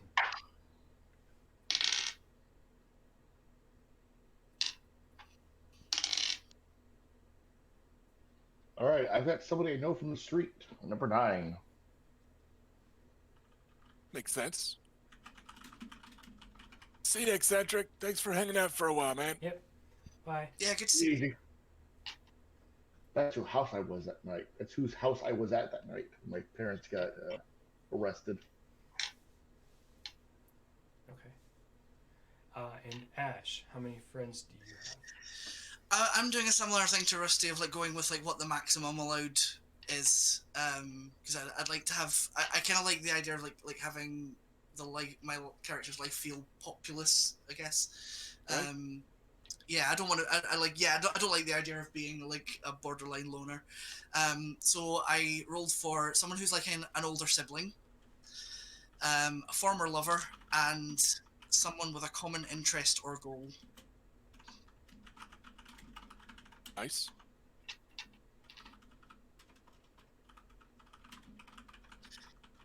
Okay. Great. And we'll flesh those out more. In Yeah. detail. Yeah, like get a name and like a couple of sentences, just like Yeah. who they are. The next one is enemies. Actually, well, here it has enemies, and we do a lot of others. Yeah, we'll just do it all together. Enemies right now. Yeah. I put it in the wrong order on my spreadsheet. That's okay. All right, Rusty. Let's line so up are we your gonna- enemies. So are we gonna roll? So enemy, what they can throw at you, and revenge. I definitely want 3 enemies if I can pick. All at once. Right? Like let's max it out. Let's populate the world and give Erika some ideas. You know, is my thought. Yeah, I'm very in agreement there.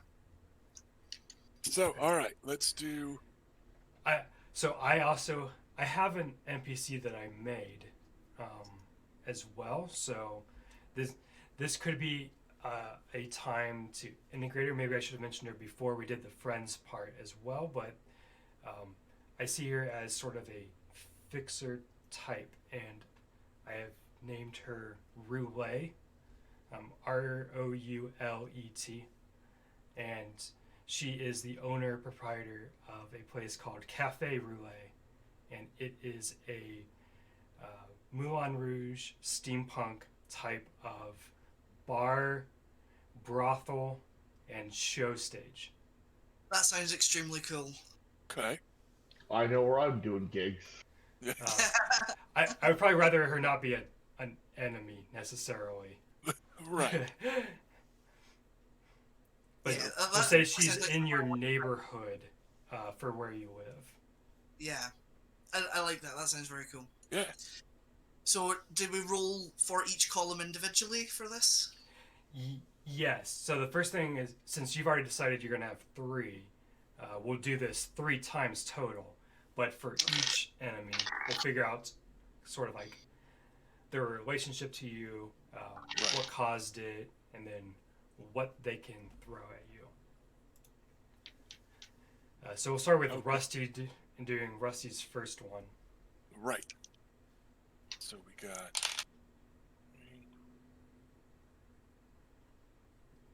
So that's gonna be. Sorry, it's 10-3-5. That's Okay. A booster. Goody. ganger.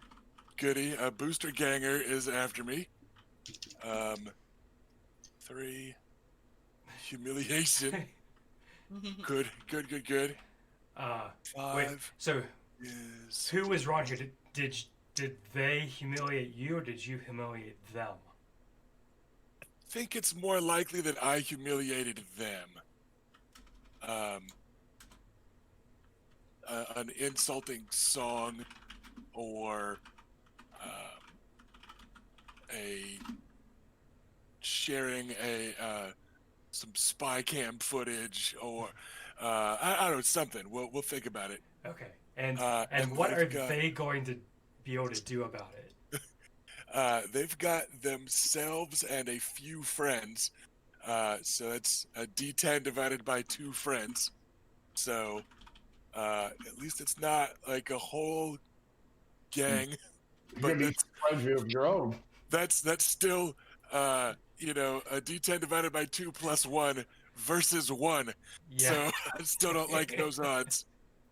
And then a 10. Sweet revenge. They're just out to murder or maim me. Why don't we roll that D10 divided by 2 right now so I can type it okay. in?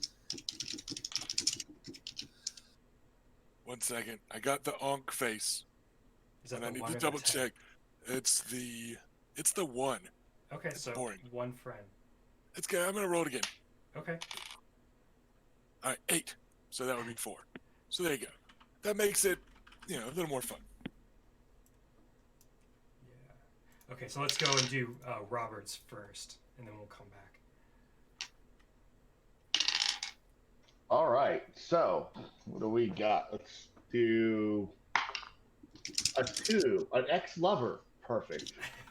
We will describe them above. Yeah. Let's do caused it. 9. One of you was a business rival. Must be a rival musician. Oh, wow. I mean, that's bands fall apart from that Yeah. shit all the time. Yep. Maybe we had a duet, didn't work. I don't know. And then what can they throw at me? Let's see. A 7. Local cops. God, this is why it didn't work out between us. Fucking goddamn cops. All right, that's right. my first. All right, Ash. Right. So Are you recording these rolls? Sorry, Ash. no, go ahead. Okay, I just wanted to make sure because I stopped recording things because Yeah, I've got this recorded, okay, perfect. marked down here, and we can add more details like a name and other things later on. Yeah, perfect. Okay, so, sorry, Ash. Please continue. That's cool. I started kind of just getting rolls done while you were doing stuff. So like I've landed myself 2 ex-lovers and a corp exec. So clearly some of us get around a bit. So first you've got an ex-lover who's a business rival, and they can throw just themselves and a close friend at me. All right, hold on. Yeah, and I sleep with the chick who's in with the cop. Lovely. Okay. All right, so we've got 1 for each of you. Let's circle back around to Rusty for enemy number 2. I just rolled 594, which is person working for you, 9, business rival, Do you want to keep the 4. person working for you? Themselves in a few. I think it would be more like person working with me. Well, I am a fixer, so maybe I set up a job for them, and that counts as person working for you. Sure. If they I want to do a guess- job. And it's coming up business rival. Maybe they. Person working for Maybe another maybe fixer they wanted gave to a better be, offer. yeah, run the or neighborhood type of thing. So some edge runner that I used to kind of run with wanted to take over doing some deals in the neighborhood as a business rival. Then 4. Great. D6 divided by 2 friends.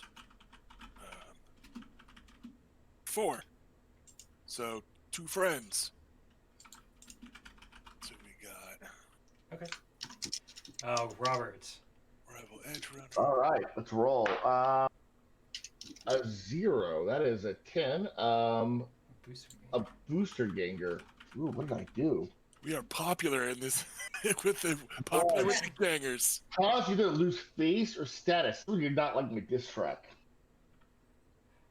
Cause And, the other to lose face. So, Yeah. which one of you caused it? Oh, I caused it. You. The way I Okay. didn't cause it. Yeah, I should have had to ask that. right. And 9. They can throw a powerful corporation at me. Oh god, you're like piss off. I know. It's kind of weird. It's a little weird. Like, So they can either have some weird background with the court my parents worked for, or maybe I can re-roll it. Either way, it's fine with Maybe me. you should re-roll that. I'll re-roll it for a 6, which is an entire gang. It's just a gang. One d Their entire booster gang? people. I'll roll for people. Okay. 2, so it's just 7 gangers. Plus the booster ganger themselves. Yeah, so 8. So let's see. I've got. So that makes so far, in just these last like 3 rolls, we've got almost 20 people after us. Let's hope they don't show up at the same time. Let's hope they don't decide to work together. Plus all of law enforcement. Right, yeah. Plus all the normal edge runner bullshit we pick up. Great. All right, Ash. You said you had another ex-lover. Yeah. So like my second role was also ex-lover, but different circumstances following it. This one of us caused the other to lose face or status, and they can bring themselves and a few friends. That's D10. I think it's divided by 2 if it's got the. Yeah. Yeah, that's the American divide 5 symbol. friends. How many was that? I'm sorry. 5. Okay.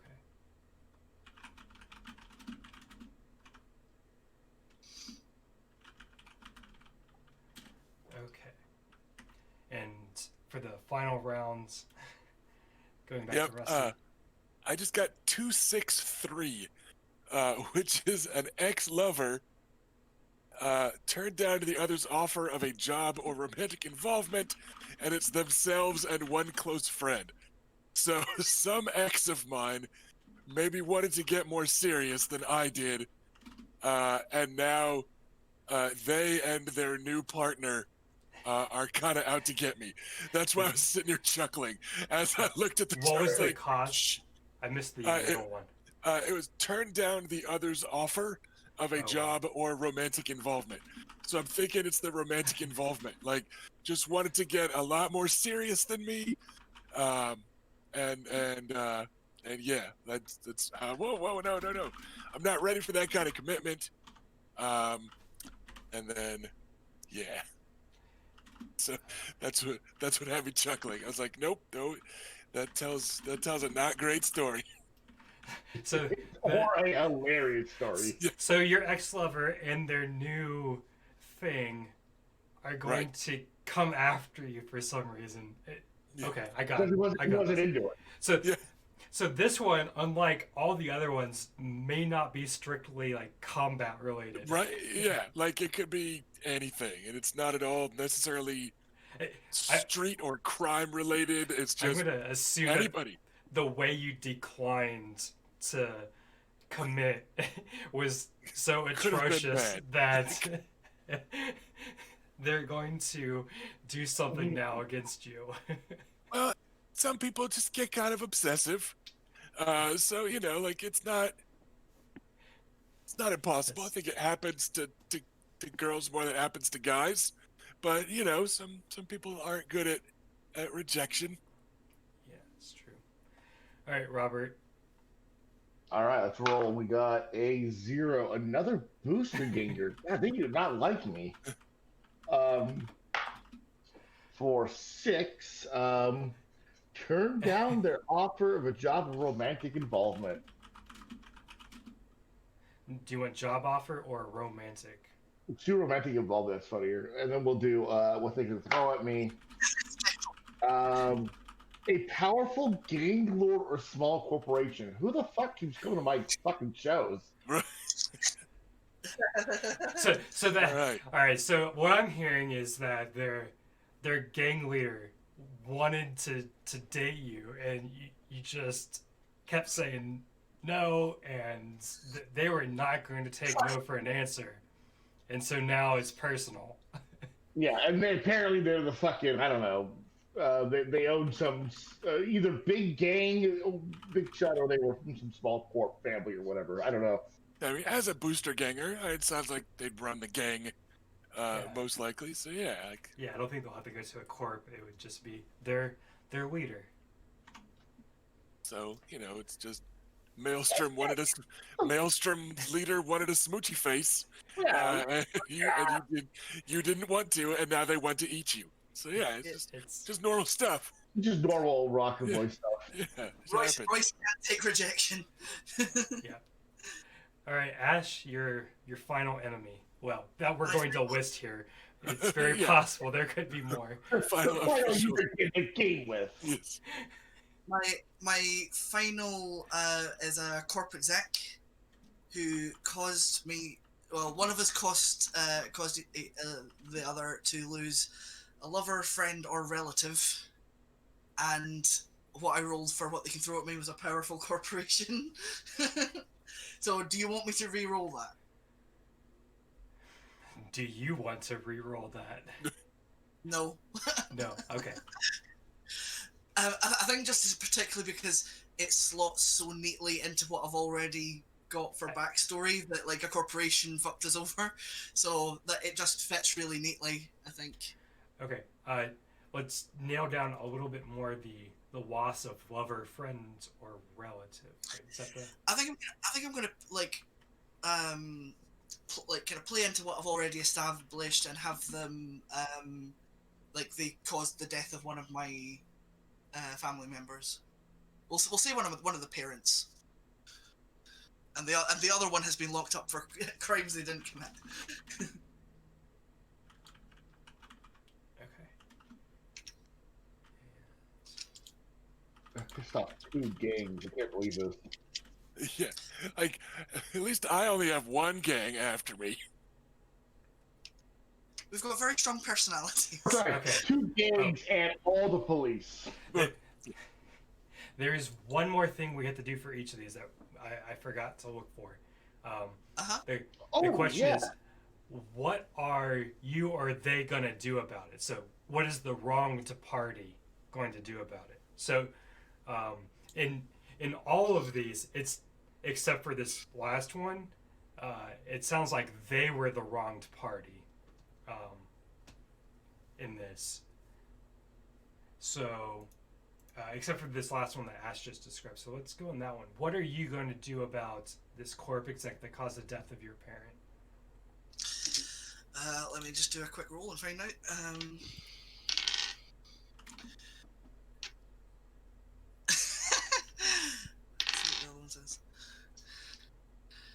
Wow.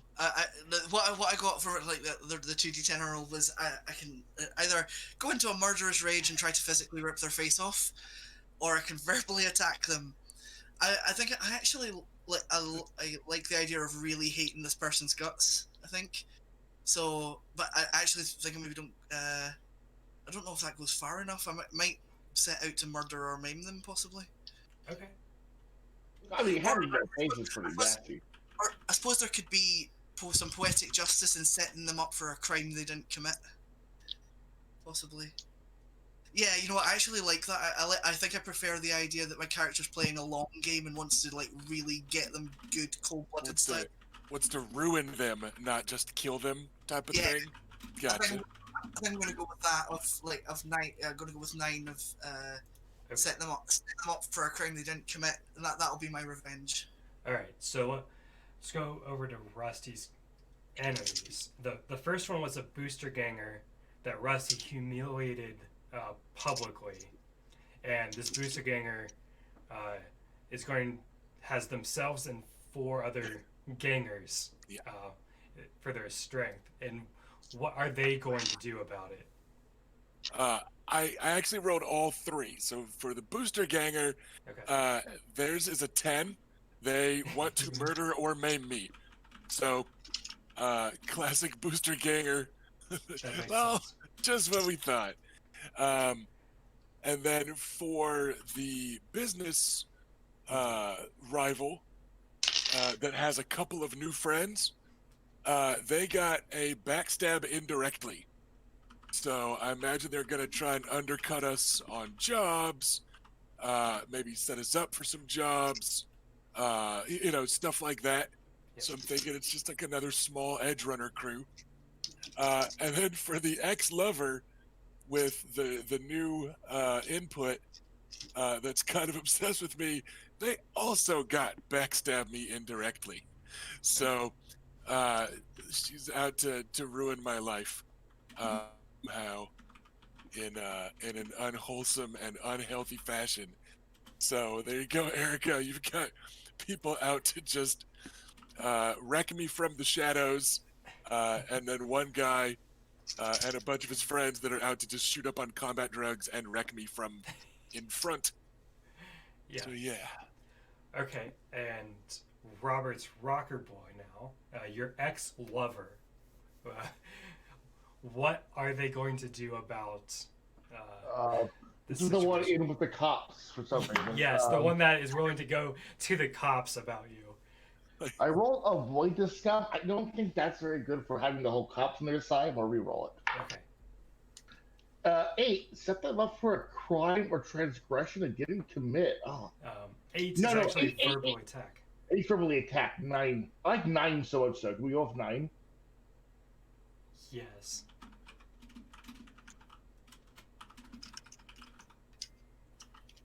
Okay. And That makes more you're- sense than cops like yelling at me Yeah. and setting me up for a crime. Yeah. Now you have 2 different booster gangers. Yeah. Potentially, this could be the same booster gang. You just sort of upset different Levels of levels. Yeah, for the first one, which I believe was the You cause them to lose face, and they're willing to throw their entire gang towards the endeavor of getting back at you. oops. You got a 0. That is set out to murder or maim. Okay. Oh my gosh. All right. They were very skaty lyrics. I didn't think after I negged their whole gang, their leader would show up, but he wants to. You. Dude, go into a murder. Avoid this. Another 8, which is verbally attack. This is not good. it doesn't feel very booster gangy. Yeah. Like Happens the same thing. like Right. some, Why? This guy doesn't like me. He hates me. He wants to avoid me. He's some afraid. psycho ganger named Sledgehammer shows up and wants to rap battle. Like instead of shows up with their whole gang, and they're like, "You, me, right now."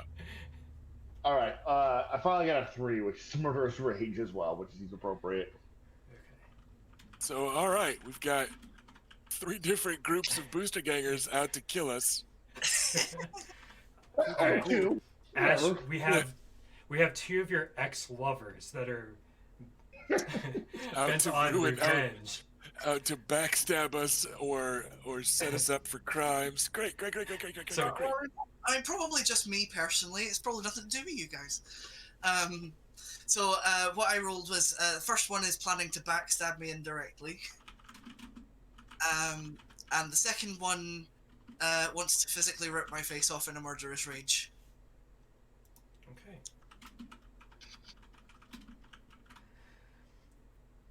Okay. Clearly a bad boy. All right, this is going well. Yeah, sure. Okay. Next we have Tragic Love Affair. Yay, my favorite. Yeah, I'll roll it. I'll roll this one. All right, so this is another one that is a D3. Ash, we need to get you at least 2 because you have 2 ex-lovers as enemies. Yeah. Will these include those, or are these in addition to those? Well, I mean, actually, like, because one of my friends is an ex-lover as well, so I need 3, I think. Yeah, so like these could be the same exact ones that we've mentioned prior. Yeah.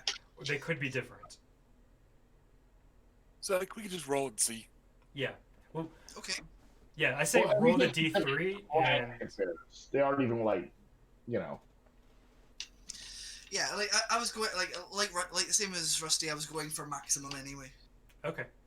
All right, Rusty, tell me about your 3 tragic loves. I got a 1, 4, and 8. So I had I had a lover die in an accident. Damn, we around you as deadly. A personal goal or vendetta came between you and your lover.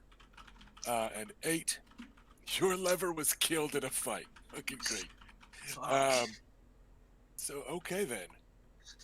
And that. So let's go. Okay. Robert. Let me roll a d6 and see what we got. We got 4. That is a 2. So I'll roll 2 d10s. I have a 5 and a 7. One of my levers was kidnapped. I guess I just fucking left them there. The other committed suicide. Oh, it's sad.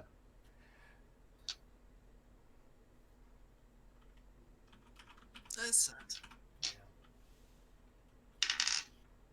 All right, Ash. Okay, so I rolled a 2, an 8, and a 1.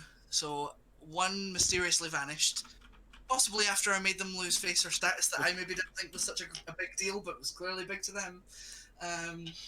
Yeah, so maybe you've just forgotten, like, they just disappeared on you. You don't know what happened to them. They And didn't, like, one day they're going to show up. mysteriously vanished, as in Ash blocked them on Facebook. Like, no, whatever. I think and eventually they might turn up and like have this big grievance, like you did this thing, and I'm like, really? You're alive? Yeah, you said you were fine at the time. Yeah, and one. So I've got 1 mysteriously disappeared, an 8. So 1 was killed in a fight, and 1 died in an accident. Could Yeah, so Warp not telling you what happened to your lever be one of the reasons you left?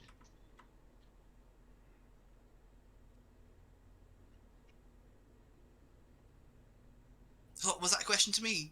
Yes. You say a thought to consider. That's all. Oh no, I get it. Like we were kicked out of my family was kicked out of the corp, so this would. Oh, okay. So you were left already. Never mind then. But I mean, like certainly one of them or more could be attached to before that happened, or another corp that maybe got involved with later. Yeah. So my lever was, I figured that they got rescued, but they were like, I'm out. This is too much. Yeah. Let me say that I personally enjoy the artwork on this page. It's gorgeous, isn't it? Yeah.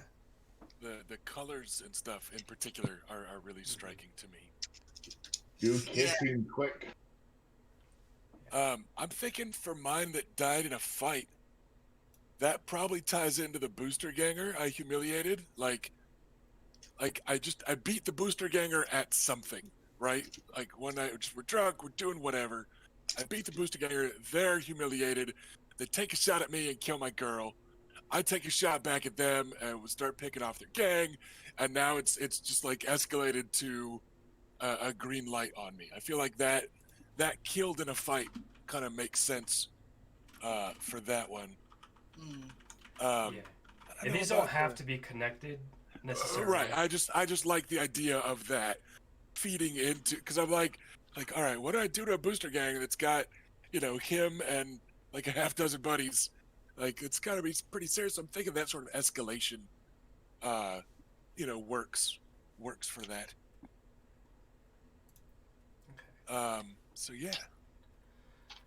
All right. So we have one more of the generic wrap up, life path, and this is your life goal. What is your character's goal in life? Like, what are you trying to do? 7, get what's rightfully yours, or 9, gain fame and recognition. I'm not sure what would. I feel like what he probably sees as rightfully his is fame and recognition. Like that's what I see when I read those two side by side. Let's take a look. He doesn't really want to get off the street. He probably likes the street. Cause pain and suffering to anyone who crosses you. Hunt down those responsible for your miserable life and make them pay. Save someone involved in your background. Nah, that'll be alright. Yeah, they're fine. They can take care of themselves. Yeah, That's she's all right. fine. It's all right. So yeah, I guess I'm gonna go with Just like your ex-lover who died. yeah. Oh. I'm gonna go with Too I'm soon, gonna Eric. go I'm gonna go with get what's rightfully mine, which is probably just like recognition as the inheritor to Johnny Silverhand. We type just of- learned about what's her name too soon. Yeah, He dies early.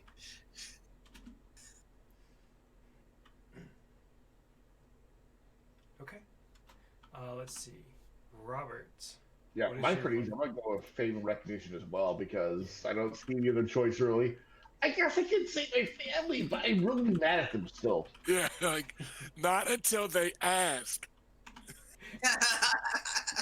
Not until they come begging. All right, Ash. What is your life goal? I chose this one. I'm tempted by get off the street no matter what it takes because I do like the ambition of that, but I think the more pressing one, given what's kind of evolved so far, is hunt down those responsible for your miserable life and make them. Yeah, that sounds pretty good for your character. Yeah, I think it could be. So I might have to change that the value further up, change it from honor to revenge. But it could also, I mean, that could also just be folded into a matter of honor. Like absolutely, that's still part of your Yeah. reputation or code or whatever. Yeah, man's got to have a code. All right. So at this point, we have more life path stuff to do, but it's tied into your specific role. And Okay. Rusty did mention earlier that you can sort of choose a different role's life path to go through if you think it fits more. The example being the tech that's part of the nomad culture. Probably makes more sense to go with the nomad life path than the tech. So if, if that makes sense, you can do that. Otherwise, we can look at those roles specifically. I'm happy to look at the roles. Okay. Rusty had held off on declaring a role, hoping to find Yeah. out through the life path system where he might land up. Have you come to any sort of revelation? I think I'm leaning more towards Fixer, just because it's a little bit more of a social thing. And like you can still try to be a street racer, like you just lose to nomads. But like if or when you ever get a car, like you could still be part of a flashy subculture type of thing. So yeah, I think I'm gonna go Fixer there. I'm also just kind of eyeballing the Rocker Boy page for ideas because again he's trying to kind of get taken seriously as a guitarist. So maybe we'll see if I can fit into any of Rob's Rocker Boy roles as being in a group. I'm you know- definitely figuring that I'm more of a vocalist with like maybe rhythm guitar, so a lead guitarist would be fantastic. All right. Well, So, then why don't we that's what I'm start leaning. with Robert then, since we're on the Rocker Boy page. We'll go ahead and do this one. These life paths are very kind of like similar. There's like a flow chart of different tables to roll on that kind of like give flavor that's to fun. the career of being a Rocker Boy. Yeah, so start off right off the bat, musician is what we're going with. Was I in a group or solo act? Well, I have that ex who's a business rival. Maybe that used to be part of the group, so I was a former group act. I'm currently solo, but was once in a group. Yeah. So then we go solo now. Were you once in a group? Group. So let me write down. Solo Reason. was They're all in good. group. All right, so let me scroll down. All right, so we come down here to the group. So the why did you leave? Reason. You No, were a one- jerk, and the rest of the group voted you out. I got a 1, which is exactly that. I'm a jerk, and the rest of the group voted me out. Or we could try and tie it a little bit more to your split with your girlfriend. your main line. Yeah. Yeah, that's good. We can do two then. I got cut through around Yeah. Listen, I had different opinions on what was fair game than this person. So you I want? didn't realize their dad was chief of police or whatever, but All right, so you slept around with another member's main line, so that the other members So probably. yeah. Like, All right, that so pissed off your main line and the other band member, and yeah. that's why the band fell apart. Like, Yeah. it's too many people hating you. Yeah. Like, Whoops. You look the same when I'm high. I swear. It's not my fault. Listen, I dreamed we had to talk about this and it was all cool, right? Yeah. You had the same dream, right? In my dream, you had the dream. All right, so where do No, you I'm perform? not that high. Just a little bit high. So where do you perform now? Well, that's a good question. Let's roll it.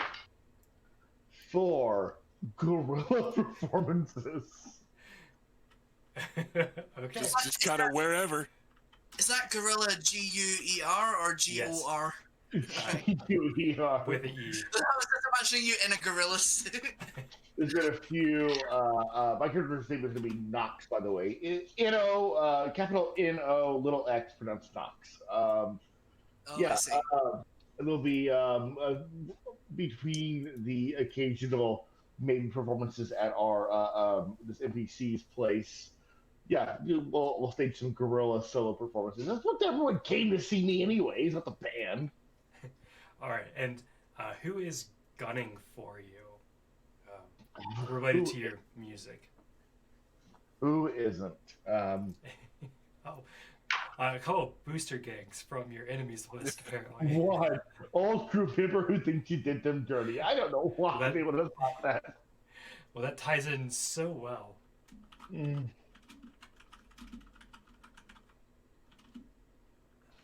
All right, that is, yeah. So clearly, I have to do gorilla performances. Things aren't going that well as a solo act. I need to get some more members. I need a guitarist. I need so much. Okay. Let's And move on. protection. I'm getting shot at a lot. All right, we'll move on to the solo life path for Ash. Yeah, The so... first question is, what kind of solo are you? So I think what's most appropriate is probably like street muscle for hire. I'm thinking kind of like after getting kicked out of the comfortable lifestyle has probably kind of just sort of taken odd jobs that need someone who's quite tough. So, like, do you need a boot pulled off your car, or do you need furniture moved around your house, or do you need someone smacked around a bit? I can do all of these things. So kind of being sort of friendly neighborhood solo, I guess. Yeah, friendly neighborhood Spider-Man. Solo. What is your moral compass like? Oh. What kind I'll of roll. jobs do you take on? I'm gonna roll, but also choose. Okay. Right. I've actually kind of gone. It's landed on something that's probably actually quite good. Willing to bend the rules and the law to get the job done seems pretty good. I mean, the other one I rolled was a 6. I'm definitely not going totally evil. That doesn't work for me at all. Though I do also like, I guess, will occasionally slip and do unethical or bad things, but it's rare. I think I'm probably going to be a bit of a Boy Scout. Yeah, I guess probably would be like trying to only take out bad guys, but what qualifies as a bad guy might be a bit fluid at times, possibly. Okay. So which of these do you think is the closest? Yeah. Yeah, that's another thing. Like some of them, like a lot of these seem like they overlap. Yeah, I agree. a fair bit. Okay. Well, then, in your words, what do you want to write down? Yeah, and while I'm kind of tempted by like always spare the innocent, I think it might come down to just pets at that point. and children, possibly. So I think I'll go for will occasionally slip and do unethical or bad things, but it is rare.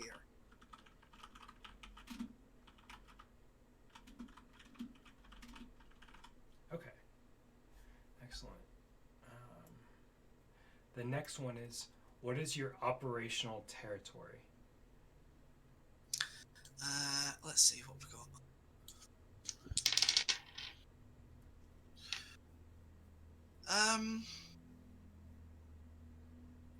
I think I'm kind of probably gonna go for like the whole city. The whole city. Okay. Yeah, that kind of makes sense. The territory of a particular fixer, maybe Rusty's character. Actually, you know what? That probably works a bit better because I am thinking of them more as being like on a more local level. Like could potentially take like jobs all over the city, but probably sticks to like near where they live. So Okay. yeah, I think I'll go territory of a particular fixer.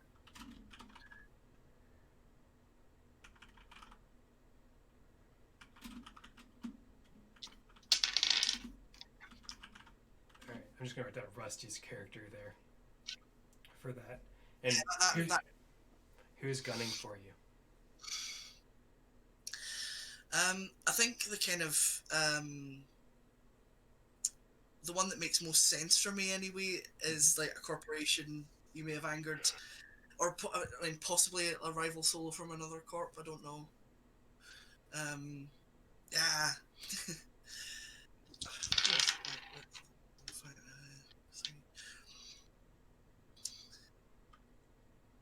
Actually, yeah. I mean, what do you think? I mean, if any of you Rival Solo is pretty fucking cool, to be honest. It's like Sure, totally out of the background.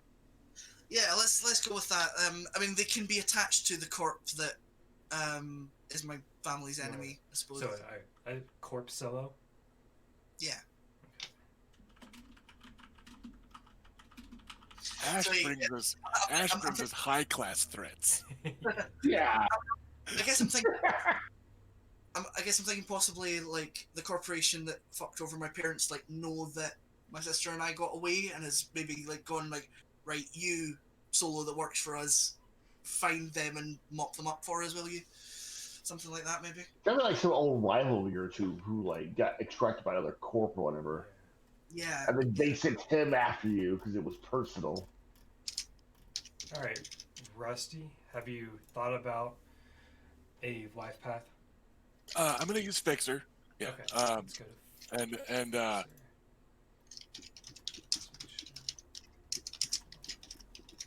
Okay. All right. What kind of fixer are you? for this one, I got procure rare or atypical resources, and it's probably not a very exclusive clientele though. He just gets stuff for people, right? I picture just kind of sure whatever. I can help with that. Yeah, it's the word exclusive that I think doesn't quite fit this guy, but it's more of a catch as catch can. He will try to help out, and he probably knows somebody that can help out, and he'll get it done. So yeah, just procuring rare or typical resources, which could be people even, right? Like it's corporate extractions, it's whatever. So there's that. For my office, I chose. Before you get there, the next one is: do you have a partner? Do you work alone? We're gonna go work alone. I think just keep it. Well, I don't know. Let's see. Let's do odds evens. Odds. Okay, he's got a partner. And since I didn't flesh this out at all, let's just go for it. 4. He has a mentor. So some mentor fixer has taken him under his wing, and he kind of subcontracts for them. So okay. Could be your teacher, mentor, friend. Yeah, absolutely. So we'll think about that. Okay, that makes sense. And for office, I was just gonna pick number 2, He works out of a local bar. It's not technically a booth at a bar, but it's a corner at roulette. Like he's got, I don't Fancy. know, roulette. Okay. Sorry. Really. I don't know the exact layout, but he's got a table there, or a booth, or a corner, or the alley out back. Whatever relationship he can establish with roulette, it's just kind of known that you can get a hold of him there, Okay. because that Perfect. sounds like a fun place. Yeah, I was intending for it to be. Yeah. fun. So there. Well, I figure we'll tie that in directly. All right. Who are your side clients? Two local gangers who also, which is why so many of them hate us. So local ganger, who also protect your work area or home. That's nice. So yeah, some local gangs that look after roulette and all that. Like we get them stuff from time to time. That works. And who is gunning for you? 3 execs who want you to work. I don't think executives want me to work for them exclusively. Probably not. I don't think he's there yet. Let's see. What do we got? Combat zone gangers who want you to work for them exclusively. Rival fixer. They're trying to procure your talents. Like, we know you get the Yeah. good stuff. Like full time. We got what else? With this Um, involuntary extractions. let's do. I don't know. Let's roll again. I could see most of these except for the executive like working okay. Rival fixer trying to beat you out for resources and parts. Is what I rolled there, and I do have a. Yeah, I mean, I do have that former, Perfect. that professional rival that's out to Yeah. backstab me. I could see that being Yeah. trying to, I also kind of trying to- feel like we rolled enough enemies that kind of Yeah. covers this. As opposed to like the normal rules where most people Right. won't have an enemy. This at least gives you one. That's So, okay. I think we kind of covered it. So So yeah, it's probably gonna be that guy out let's to save right undercut our prices and stuff. fixer. Yeah. Yeah, because in these latter rolls, I've been trying to find ways to make them pair up, Yeah. and 2 birds, 1 stone type of thing. That makes sense to me. So all right, there we go. Alright, and this is a nomad and to the scream sheet. Bam. There we have. Alright, so that is it for like the wife path type system. So we have lots of details on all of that. The next step starts into the numbers. So we did the qualitative character generation, and so we move into quantitative, if you will, to use some science terms that I know. Let's see, stats. I'm just gonna skip through this a little bit. So you might remember when Rusty did the character gen stuff a few weeks ago on this channel, and he mentioned it again earlier. They provide 3 different ways to do the numbers of character gen. One is a quick and dirty, here's templates, just write this down onto your character sheet and you're ready to go. Easy as that. And then there's like a sort of a medium level of involvement where you can sort of pick and choose a few things, but it's still kind of a template. And then there's the full character generation, where it's basically you get X number of points, divvy them up how you see fit, and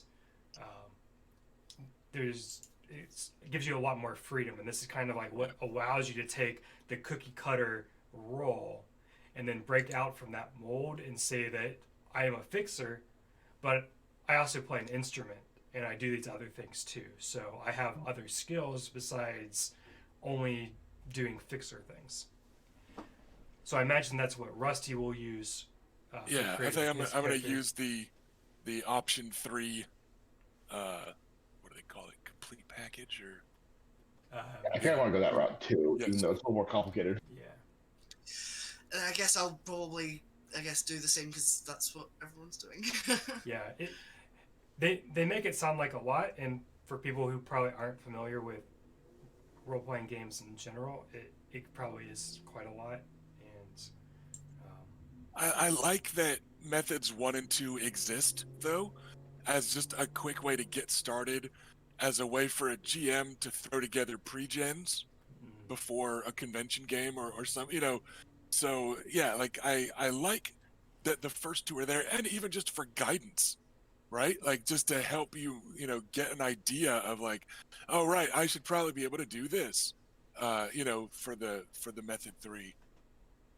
But Right. yeah, I think method 3 is going to feel the most natural to just people that have played role-playing games a lot, yeah. So there are 3 methods. One is the simple way is called Street Rats, and here to get your attributes, you find the table for the role that you want to be, and you just roll a d10, and then you just write down the numbers in each column for your different attributes. So simple as that, and it gives some variety, especially for the GM. Just makes it real easy to come up with characters that aren't exactly the same, but will get the job done.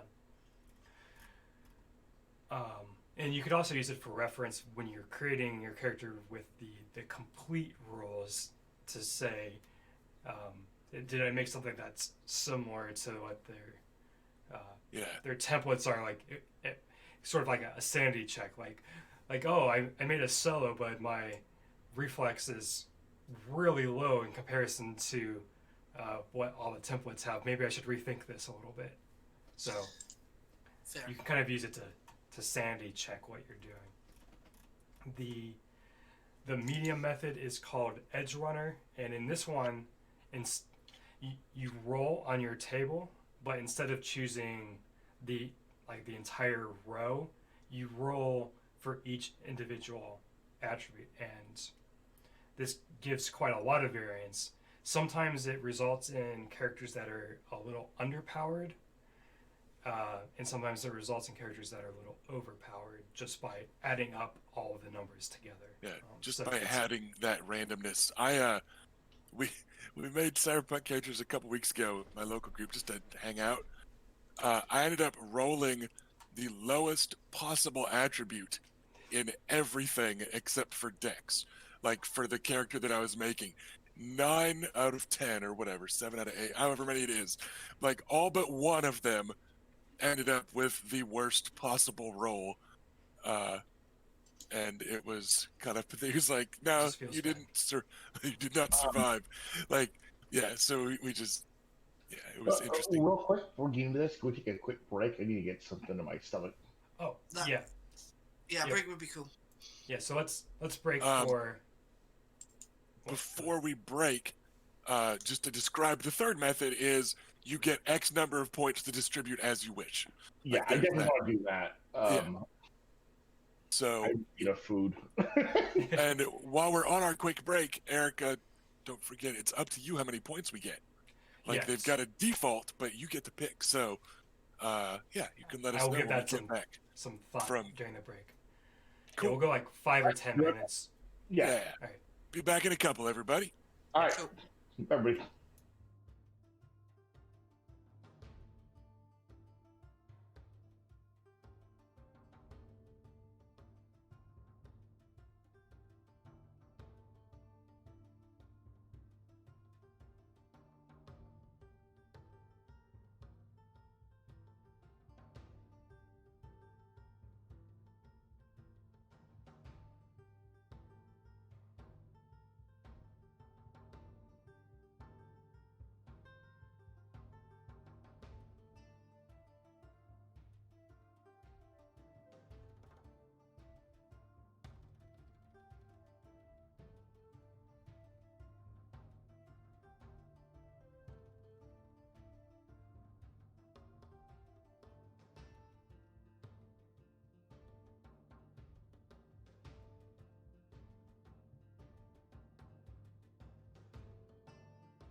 Alright, and we're back from the break.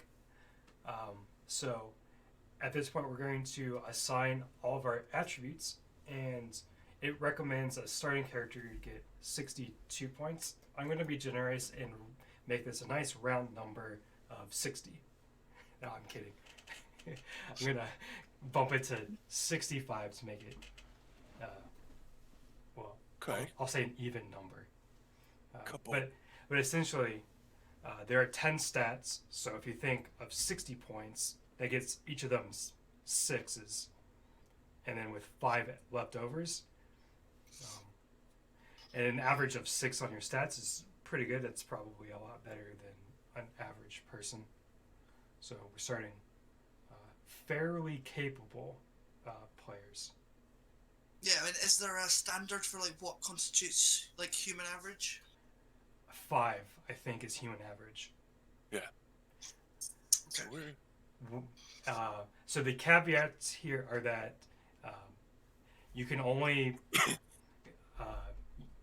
you have to put stats between 2 and 8.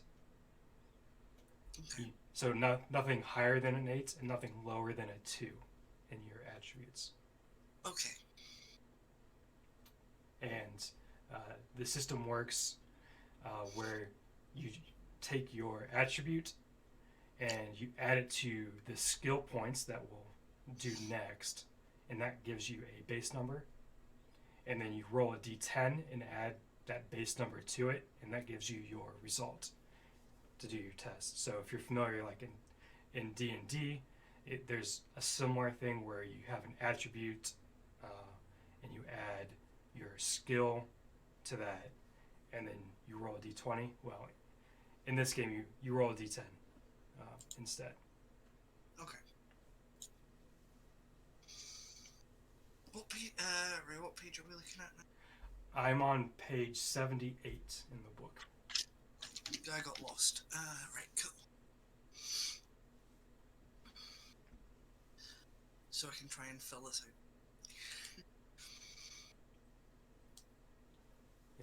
And I believe I sent you the fillable character sheet, which should Yeah, I've got it up right now. So I take it the attributes are that long column on the left. Int, ref, dex, tech, cool. I recognise those already. Mm-hmm.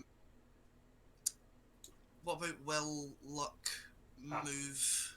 Yeah, that so kind of thing? willpower is sort of a score that is how headstrong you are, and if you look to the side in the character sheet, let me open up a fillable sheet so our viewers can see it as well. Let me zoom in a little because that's really tiny. You can see Right, which ones tie into will. So concentration is based upon your willpower. That's one. Things like endurance, resist, torture, and drugs is also willpower. Mm-hmm. Take it EMP is that empathy? It is empathy, and this is a social skill. So why does that and luck, like why are those divided and it says out of? Great Is that for question. It's because you're going to have a score for your empathy that you're going to put in right now. During the gameplay, and there's ways that is going to lower your empathy. The main way this happens is through the implanting of cyberware. Everyone has a humanity score, which starts out as 10 times your empathy. So let's say you put a 7 in empathy, and so you end up with 70 humanity points. When you put some cyberware in you, you lose some of your humanity. And once you lose in increments of 10, you will lose a point of empathy off of your maximum. And so when it says blank out of blank, it would be like maybe 5 out of 7 empathy, and so that 5 would be what you use to roll when you have a skill check to do. Okay. There are ways to raise that back up even while having cyberware in you. So there's like some therapy and such to help sort of cope with having sort of an experience where a gun arm or whatever. yeah. All right. And luck. So how luck is used in gameplay is during the game session. Let's say you have 6 points of luck. Before you roll, you can use any number of those points and apply it to your roll. So maybe you're going to shoot a ganger, and you're normally a base score of 10 plus the d10. Well, maybe you really want to hit them, and so you're going to use 2 points of your luck to add to that as well. So then now you're 12 plus your d10. And that'll refresh at the next game session. Okay. I may have to ask about this again later if I forget. No, it's completely fine. The skill list is fairly intimidating here, so. Right, so And sorry, go ahead. I was just saying that's part of where those templates are handy. Again, is you could just go, oh, this is what they say a solo should have. Okay, it can help narrow things down a little.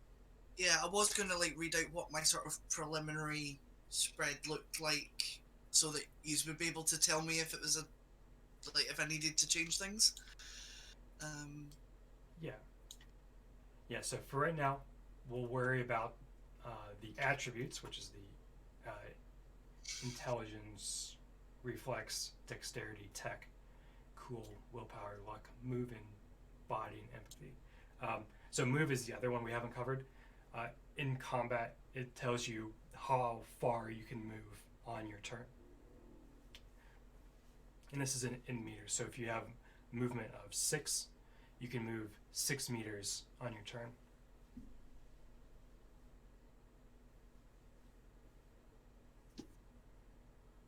All right, let's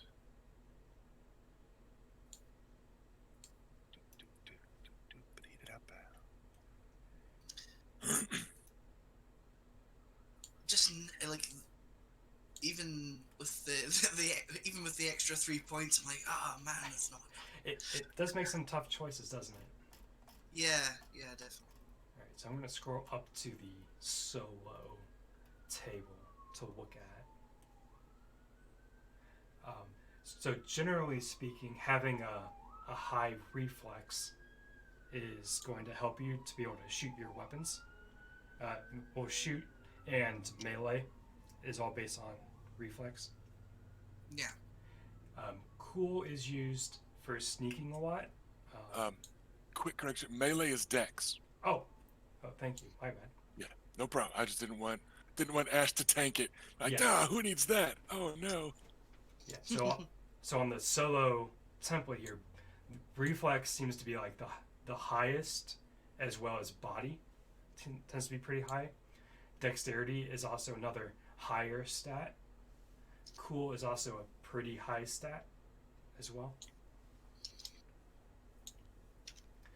And if you remember, empathy, having a higher empathy will allow you to get more cyberware as the game goes as well. So so middle or higher, I would suggest for that.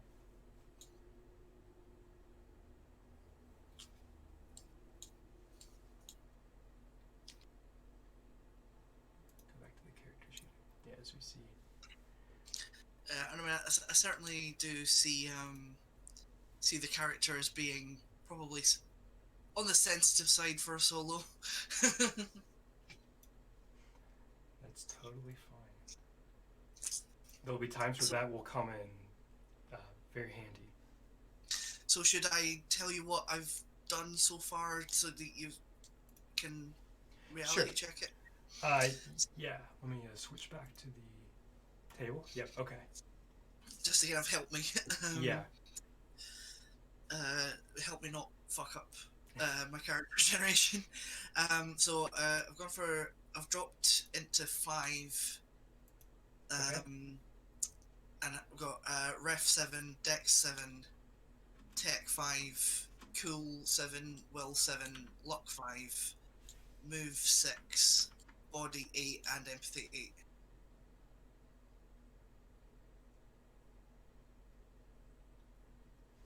Yeah, that sounds pretty reasonable.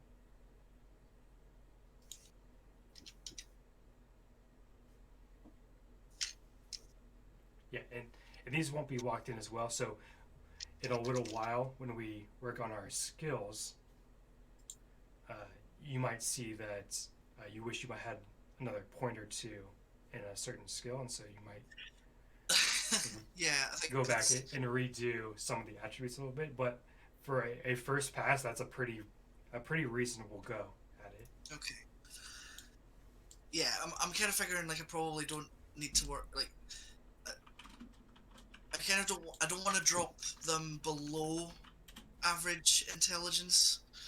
I mean, I could maybe stand to lose another point in tech. I don't mind being not great at that. I might mind later. Yeah.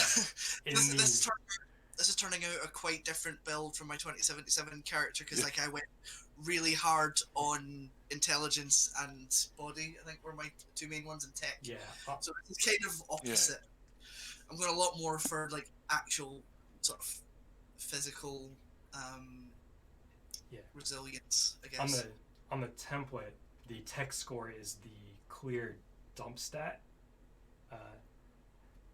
on the table. With average score probably a 4. Okay, I could probably drop it a bit more then to get more points in something else that's more useful. I don't want to be totally caught out. I think that's I worry about like having it so low that I'm really crap at something. Like you know how like in Cyberpunk 2020, like you could generate a character whose strength was so low they wouldn't be able to lift themselves up out of a chair, kind of thing. You could really fuck it up that badly. I'll drop tech to 4 and stick a point in something else. I'm not sure what. I'm feeling like maybe. So I think a thing that I want to kind of have with the character is toughness, not just like strength, like that being like able to take hits as well as dish them out. Yep. Which is luckily both, body. Yep. So Body and willpower to an extent as well. Yeah, I thought it was gonna have to be willpower. So. no, it's both. But I mean, body in red is both strength and constitution in D&D, for instance. Like it's. But this isn't D&D.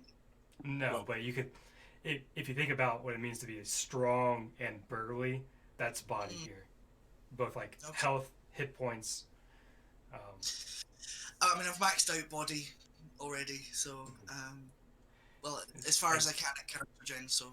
And then having a higher will also give you more hit points, and it will let you resist some other things that you'll want to be able to resist as well. Yeah, I'm feeling like willpower like governs psychological resilience. It also governs resistance to poisons and other drug effects, which are not as uncommon as I was initially expecting them to be after How reading important- through a lot of stuff. Like, how important is luck? Like, how disastrous would it be for me to drop it to 4? It's not disastrous. So, like I said, it's a way for you to selectively decide that a certain role is important and that you want to be sure about it. Okay. Yeah, luck is your out of game currency to boost rolls. Basically, that's about it. I guess it's not impossible for a GM to call for a random luck roll. Yeah. If somebody's throwing eggs at the group, who gets hit, or whatever, it's a randomness on occasion, but mostly it's just that currency used to manipulate rolls. Sure. Yeah, I think I'm also like I'm a little hazy on the difference between reflexes and dexterity. They seem like I think to my mind like they govern a lot of the same stuff. But Reflexes is clearly, more. Reflexes is ranged combat. Dexterity is close combat. Is the biggest split for a solo. Like that's the big difference there. right. So I dropped my luck to get dex up to 8. Should I move that to reflexes? Do you think, or do you think Your dex? call. It sort of like which style do you want to be better at? Is So like reflexes is handguns and stuff like that, isn't it? And dex is melee. Is that right?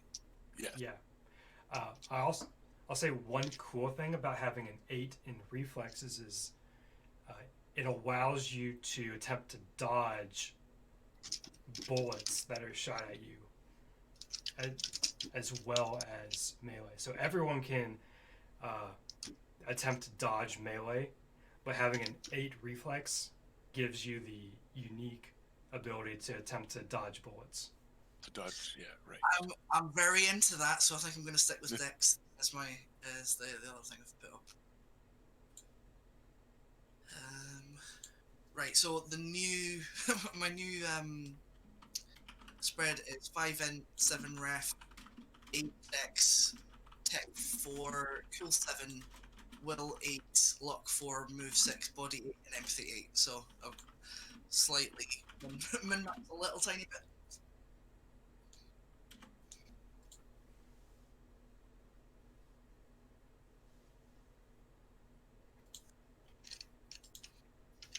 So how's your attributes looking, Robert, as a rocker boy? I think you're muted because I can't hear you. Something's not working. Yeah, I'm not sure if you can hear us. Robert just bailed. I think he's See you later. Can you hear me? See you later, chumps. yeah. Yeah, Discord was I'm really out. Fuck this shit. No, I went 8 in cool, Yeah. a 7 in empathy, a 7 in will, and a 7 in tech, and an 8 in reflexes, and 6 luck. My lowest stats are int, which is 4, and move and body, which are 5. Okay. Going down the line, I'm looking at 6, 8, 7, 6, 8, 7, 4, 5, 6, 8. So yeah, average-ish, luck, move, and body. But pretty good with his hands. Fairly unflappable. Good with people. Is where I'm currently sitting. Waffling over, maybe dropping something raising something else, but yeah, pretty above average on a few things for a fixer, which is nice. But we'll see. Okay. Yeah, I might adjust a few things, but that's what I got right now, so that's a basic. Yeah. All right. So we have a few derived stats to calculate now. The first is our hit points, and they have a formula. I find this table is quicker to navigate. It's fucking formula. So Ash, what is your body? 8. Okay. And then what is your willpower? 8. Nice. So you have 50 hit points. 50, 50. 50, yes. This fucking formula. Yeah, I know. Is it What? strong like bull, not weak like a chaffinch? Okay. Near your hit points, you should have a box for something called seriously wounded wound threshold. I've got a thing that says seriously wounded. Yep, Yeah. that's All right, so that is half of your hit points rounded up. So in this case, 25 for you. Okay. And there should be a death save, Yeah. and that is equal to your body. So in this case, 8 for you.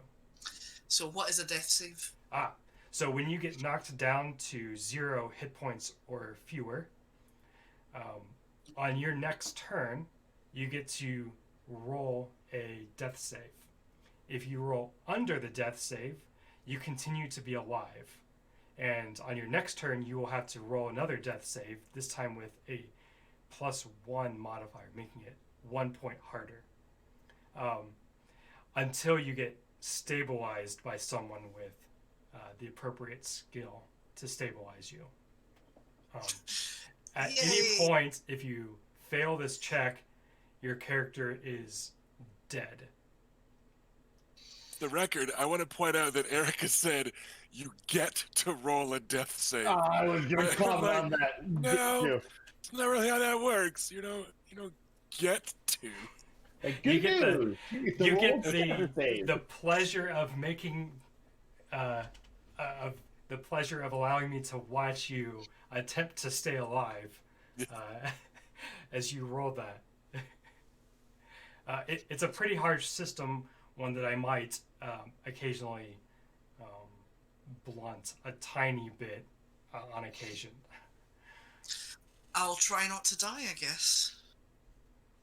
That's our motto. In the GM section, it has a big, huge section where it wants me to make very clear and upfront in bold, flashing neon signs to let you know that this is a very deadly game, and to come in with the idea that you might lose your character in a very quick manner. So, Okay.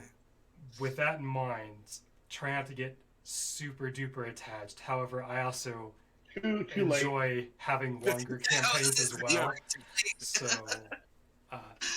So there could be other avenues to character consequence besides death that we might investigate. So there might And be how other consequences. bribable is our GM here? Our Well, Bela might want a shiny new entourage for her in combat, so I could take bribes in other games. just don't ask Rune to summon you a spirit, because that's not fucking happening. The way Shadowrun's been going. Yeah. All kidding aside, I enjoy having longer games with characters myself, so I'm not going to kill off a character for the sake of killing off characters. So I also have You hear huge that? We're anxiety invincible. about Do characters anything. dying as well. So May have to have the extra mechanic of fail your death saves. You wake up in a bathtub full of ice. right. So I'm willing to work in that regards as well. So we're gonna kind of like sideline that for a little bit and say there will be extraneous circumstances, and you'll be out of the fight, unrevivable. No, that's totally fair. All right. Try not. So with that said, the next drive stat, I think the last one, is our humanity score, and this is a simple 10 times your empathy, and that goes into the box that says humanity.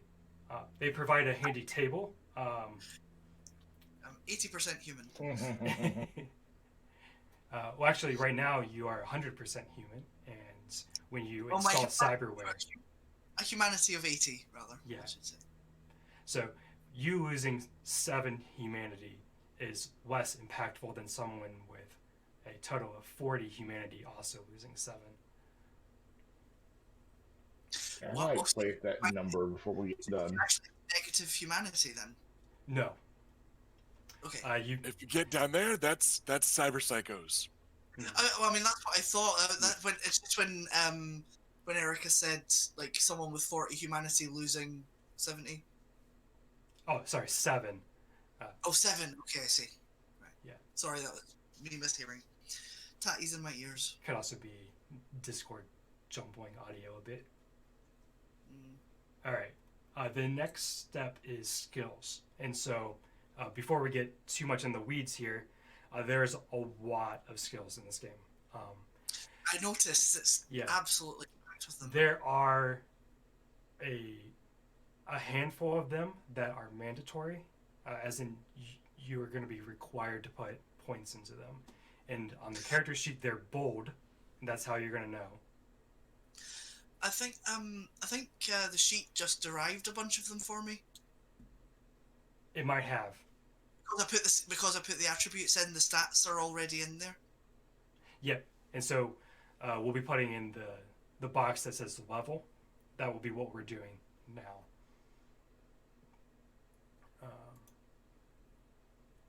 Right, so if I put 5 there, so you can see that, yeah, it'll autofill in there. So the bolded skills are mandatory ones that you'll have to put points into. And then after that, you're free to put points wherever you want in the complete version. Now, there are templates that kind of make this a little bit easier if you want to look at those and say, oh, yes, these are the skills that are going to be important to my role. Let me scroll to this in the PDF. I'm just gonna. Ash, if you want to look on page 86 of the book, is where you'll find a suggested template for the solo. Cool, thank you. That's very helpful. So, What are the total number of points we get? yeah, I was just gonna say, how many points do we get, and how much does stuff cost? Is it like a 1-for-1? All right, so the answer to the first question is 86 skill points. You know what? Why don't we just round that up to 90? 90. Cool. Thank you, benevolent GM. There's a few restrictions here. No skill can be higher than a 6, and the required skills that are bolded cannot be less than 2. So if it's bold, you have to at least put 2 points into it. Okay. A few of the skills have a ×2 next to them. That means it costs twice as many points to put a skill point into it. So normally it's a 1-to-1 basis. But the ones with the ×2 means each point actually costs you 2 skill points. So if you want to have like 4 points of auto fire, that really costs you 8 points right now.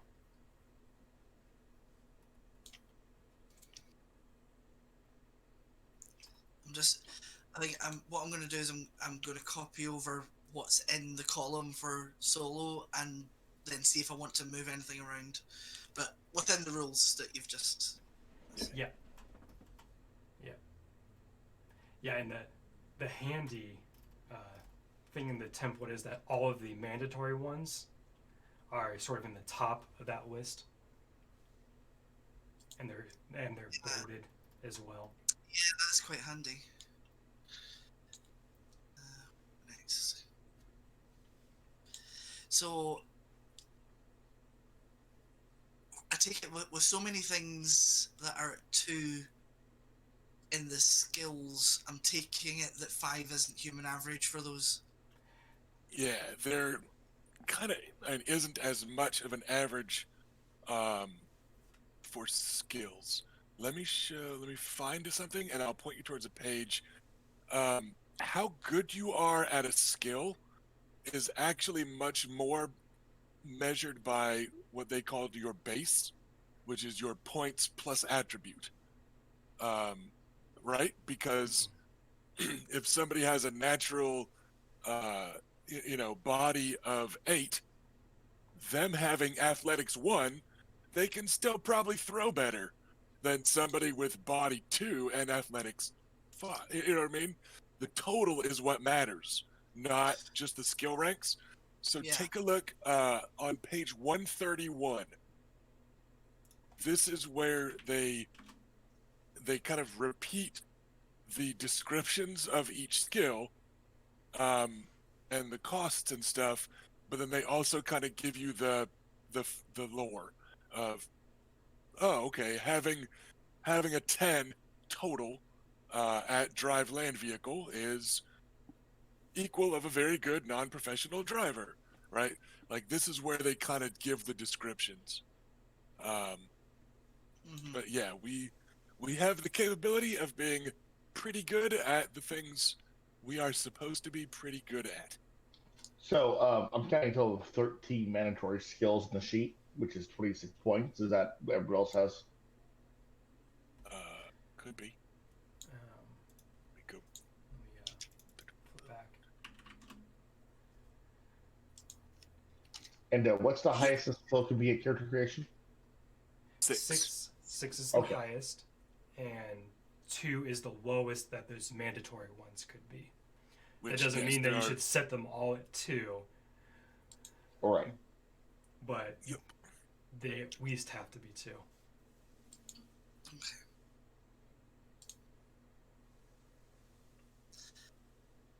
Right. Because there's so many, it is quite hard to navigate when I'm putting them in the column order because I'm having to move the sheet all over the place. Right. Yeah. That's- It's okay. It's not like terrible. It's just a little bit weird. It's definitely involved. I will give you that. Yeah. You might see the skill called local expert. Your home. It doesn't Yeah. mean. It doesn't mean like literally like you're an expert of like the cargo container that you live in. It means like Yeah. your neighborhood. Who do you know? Are you familiar with the gangs in the area? Are you familiar with like the bars or the businesses? Can you Yeah. navigate around? You know, those sorts of things is what Yeah. that represents.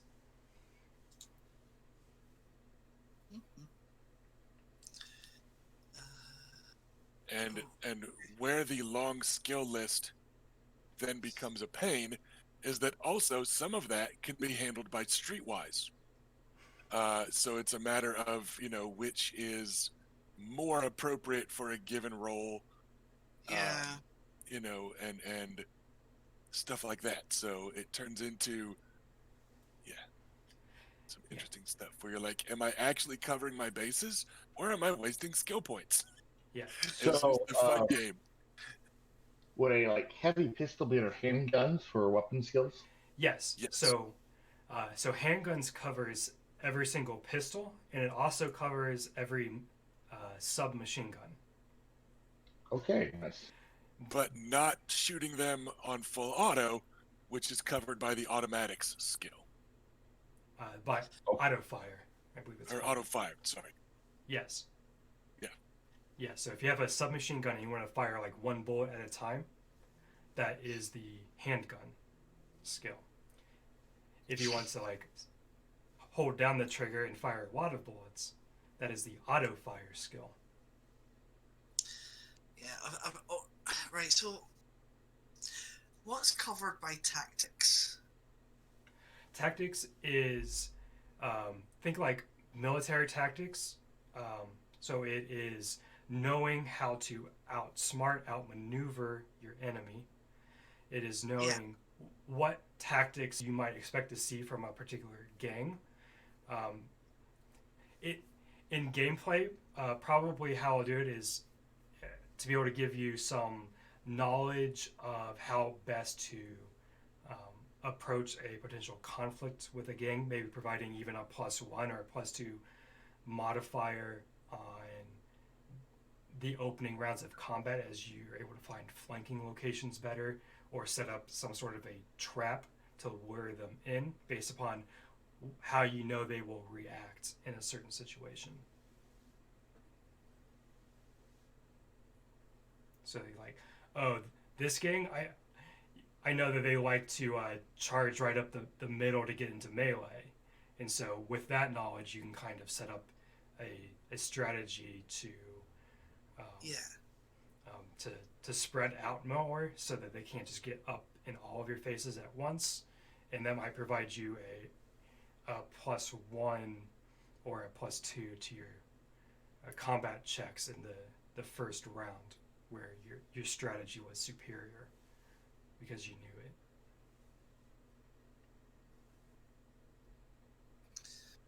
Okay. Yeah, and Squandered, we're excited as well. We've been playing a lot of the Cyberpunk 2077 that came out, and we've all just been diving into that. And since Cyberpunk Red came out not too long ago, this seems like a perfect opportunity to jump into the RPG and enjoy the setting there.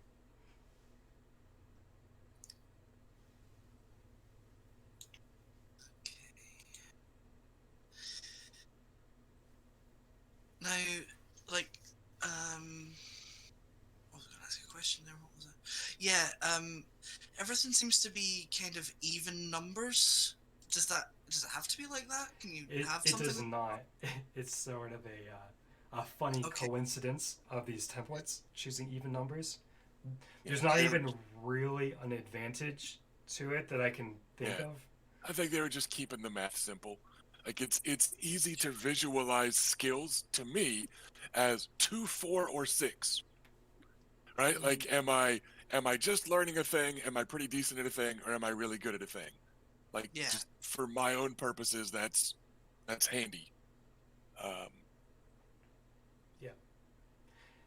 Through gameplay, when we get experience, you can increase these up to 10 at their maximum rating.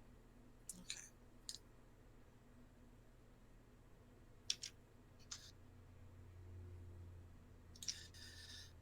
So like I had 12 points left over, so I'm gonna. Oh, sorry. It was 10, and then I took some points out. So like I'm just kind of spending like the very very last few. It's on fine. getting little other stuff. Some things to think about. Our group is a little bit smaller, and we don't have a med tech. If you remember back to our conversation about death saves, the way Yeah. to stabilize someone is with a first aid check. Yeah, I've got that at 6. Okay, So. that is good to have high. It's value. it's one of my bolded ones, so Yeah, everyone has to take at least a little bit of it, and but being it able also to, makes sense for a solo to be, pretty trained in, combat medic stuff or whatever. I imagine most of his experience is patching himself up, but can probably do it to other people. paramedic is another skill that's sort of like in between first aid and surgery, which Sure. can help with recovery of things that is outside of like the immediate someone's about to die. Yeah. Yeah, and which skill is needed is I actually kind of like the crit table in the abstract without having played it yet. Different critical hits, it'll be things like, yeah, to recover from this damage to your arm, it's this difficulty first aid or this difficulty surgery or whatever. Like I kind of like that they offer both for a lot of the crits. Like I think that's a cool Yeah. potential. Like, how important is it to be able to repair your own weapons? How important is it to your character to not need to hire somebody to repair your weapons? Probably, Right? probably reasonably important. So. That's how they get you. Yeah. And if you need, I know a guy. Well, we should probably look at the difficulty of the checks, to be honest, so that you're aware of how hard this might be. It's not an easy thing. I'm trying to remember where that even is. Oh, okay. What am I doing? It's a lot of points. Well, I've managed to lose count. Gonna have to go and like just check it all again. Let me just search the PDF for repair. All right, I'm good. Wow. I've got all the skills I probably will wish I didn't have when the game begins. Okay. All right. Let's. Shoulder arms. That's Is I that- your like my arms and my shoulders. yes. That's your rifles and shotguns. Okay. Thank you. So base is the level and stat added together, is the case. Yes. Where does it autofill that?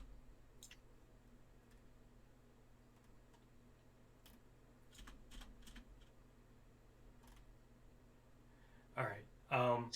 So I did take I did take some points in driving, so that's also a thing that maybe isn't super dire anymore. I looked it up. The difficulty to repair a weapon is either going to be 17 or 21. So these Okay. are not easy checks. I'm thinking then I should maybe just not take points in it then, because like there's no amount of point. I do not have the amount of points to put into it to make that check. Well, Like- remember that's the total difficulty, which is skill plus attribute plus a D10. So it's not that your base needs to be 21 or whatever. It's You, and also I'd be going in with like a base of 6. It's still very unlikely to be a success. yeah, I would say if you can't get it up to like a 10 or a 12, you probably won't really be able to repair Yeah, simple I weapons. think what I'm struggling with is like trying to balance like what I think reflects like the character's background and what reflects their current situation, and those are quite different things. So that's the difficulty I'm having right now. Yeah, I say mostly try to go for what you're going to use now and with a little bit of flavor from before, and you can just sort of flavor it as this is what you needed to learn to get to where you are now, and so like you've been molded by your current situation into this. Also, just making sure I don't drop anything that's too important. I feel like just tracking, is that like quite a general like finding where someone went kind of thing, or is it specifically like wilderness tracking? Tracking says following a trail by observing tracks and other clues left behind. Okay. sounds like it's footprints and such, not. Yeah. I'm feeling like I should at least have a point in it.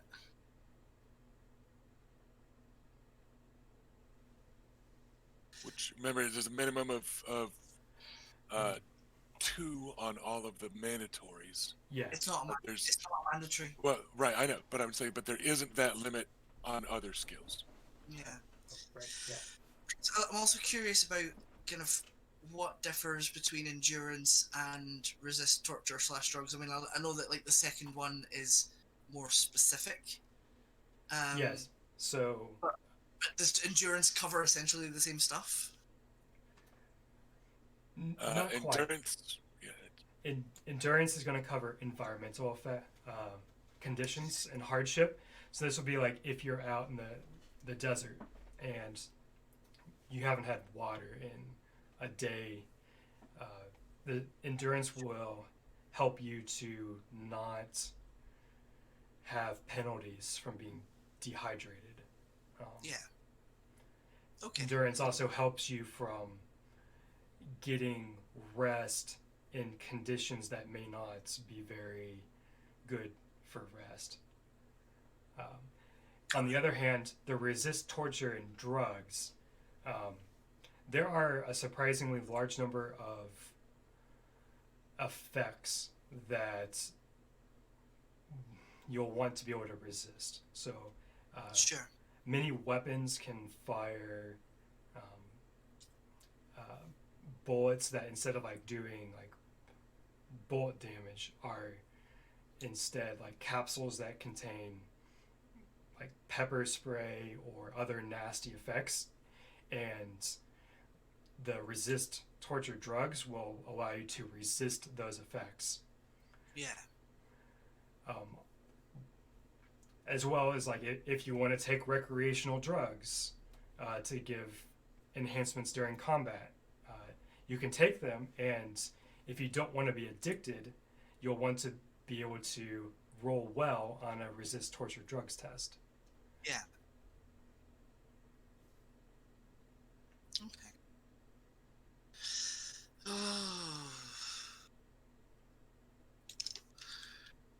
Right.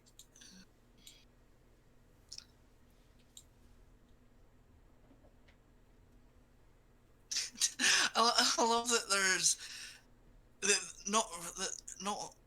not only there's like personal grooming and wardrobe and style, but that those are two separate things. Yeah. Absolute. It's all it's really doing is ensuring that some of my points get sapped into stuff that I may never roll. I'm just like I can't not be at least a little bit cool. So the descriptions on these: personal grooming is the skill of knowing how to groom yourself to maximize your attractiveness. Okay. And what was the other one? That was wardrobe and wardrobe style. Is knowing what clothes to wear and when to wear them. So it's like dressing appropriately for the occasion. Meeting a corpo client, well, you're going to want to wear clothes that they're going to find tasteful and respectful. Yeah. So it's sort of like knowing that as well. You could also potentially use it as a hey, this person that says they're a corpo, they have a suit, but like some of the other things they're wearing doesn't quite match up with what I'm expecting. So you might even be able to use it in that way. Yeah, I guess like knowing what to expect from other people as well as yourself. Mm-hmm. Cool. Right. I basically just need to quickly like count what I'm sitting at right now and just like basically what do I need to drop. Yeah. And so I need to count where I'm at and then eviscerate it. Yeah. Yeah, I just kind of went right. I'll stick a 1 on anything that I potentially want to put points into, and let's see if I can actually afford that or not. Yeah. Like Corpo says that they're in management at Arasaka, but I know for sure that this was just bought off the rack at the local clothing vendor. Pretty weird person to wear that Johnny Was Right t-shirt.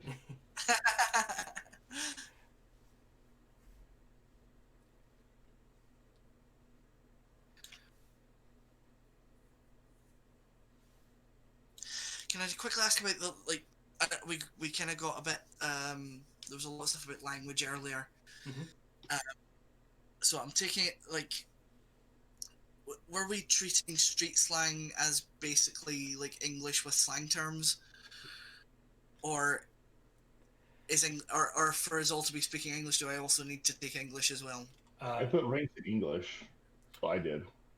So I took it to mean that the street slang is a language called street slang, and pretty much everyone speaks it. You can also take other languages if you want to be able to speak them. In fact, one from your background, you get free ranks in. I should tell you 4. Yeah, 4 free ranks in that. Okay, right, that's fine. I'm just going to be like twice as good at Hebrew as I am at street slang because I'm not putting any more stuff into language. That's fine. Wow, 2 ranks versus 4 is not twice as good. It's slightly better. Oh, right, okay. Because your stats going to be as much, if not more than that, unless you really dropped it. Well, I mean, both of my base stats are at 6 for that, so it's sharp, right? Just sharp. I did the math differently. It's all right. We know what you meant. Twice as many skill points into it. Yeah. I think it's fine. Like in general, it it's probably never gonna come up where Yeah. you'll need to roll straight slang. Yeah. Okay, Because that's what everyone speaks. Um, Potentially, there could be some times where your knowledge of Hebrew will come in useful when overhearing a conversation, or well, maybe less of an issue if you find an email or yeah. a letter or something written in Hebrew where you Okay, can read it. I have not spent as much as I thought. I'm only at 82, so I've actually got 8 points to play around, so that's not the disaster. I thought I was going to be at like 120 or something.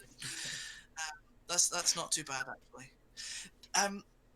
Like, I thought like I should probably have like at least a point in basic tech to not be completely inept, but I'm wondering if I should have more in that, or if I should leave it alone because it's like my tech stat is only 4 anyway, so I don't know. I don't want to be completely unable to leak.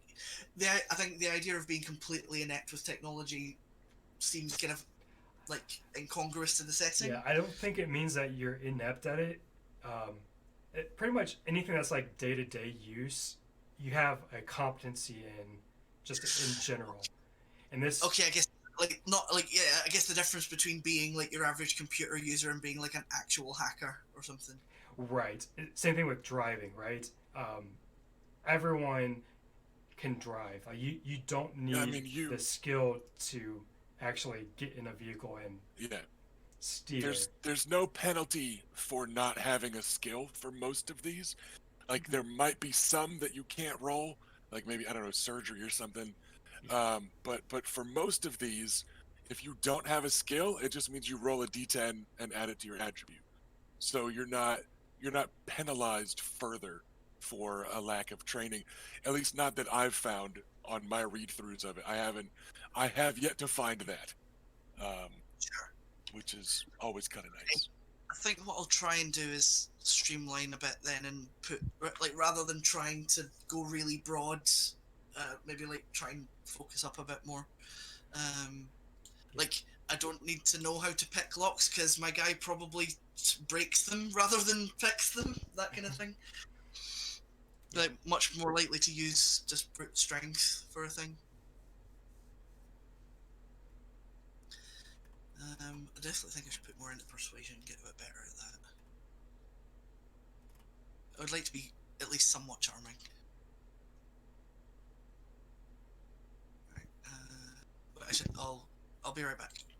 Okay. All right. So how are you two doing in this? I'm good. I keep tweaking a few things, but I'm basically set. All right. I have broad strokes. So yeah, I'm close. All right. Trying to also figure out. Yeah, like I said, some stuff it's just weird how some of the skills overlap, and it's easy to get hung up on that.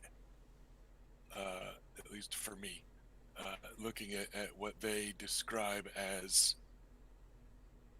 various skill ranks, like under language, like to know slang terms and stuff is actually pretty difficult.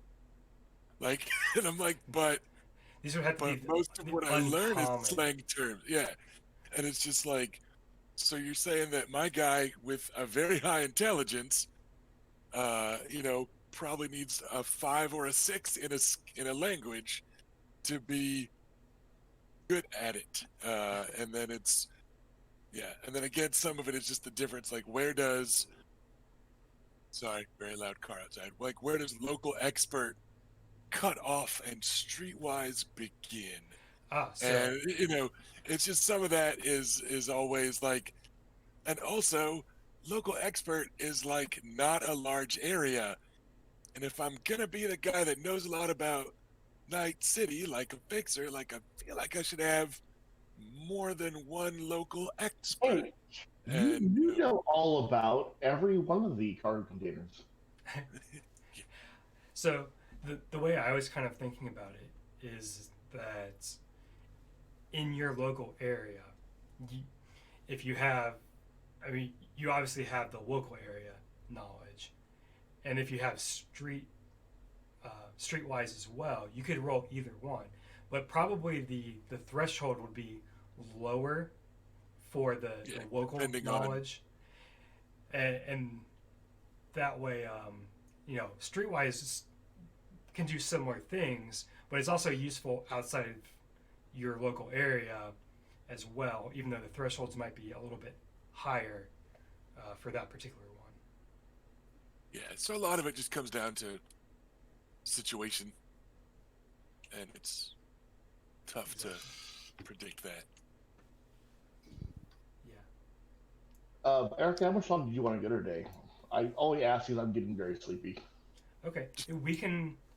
We're at the normal end time for the Sea of Spears, so we can kind of call it here. There are still some more things to do. Obviously, we haven't gotten to the gear, we haven't gotten to cyberware, we haven't gotten to a few things.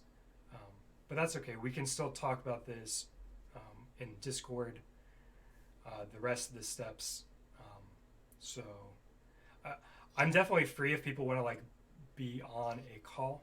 I'm free. I need to take me a little nap, and then I am good to finish the rest of this character.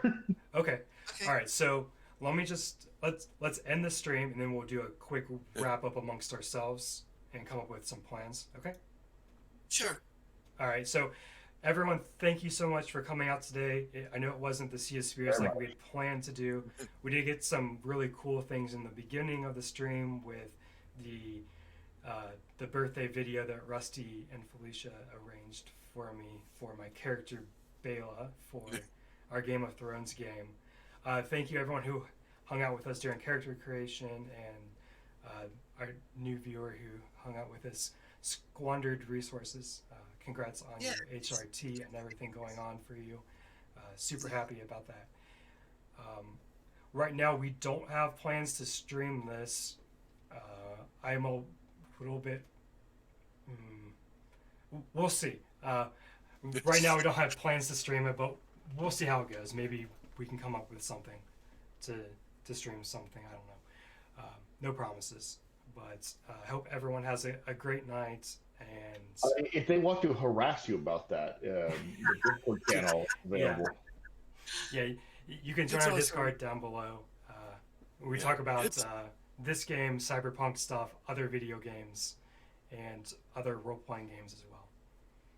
Yeah, and turning it into streaming is also the difference between playing and working, kinda.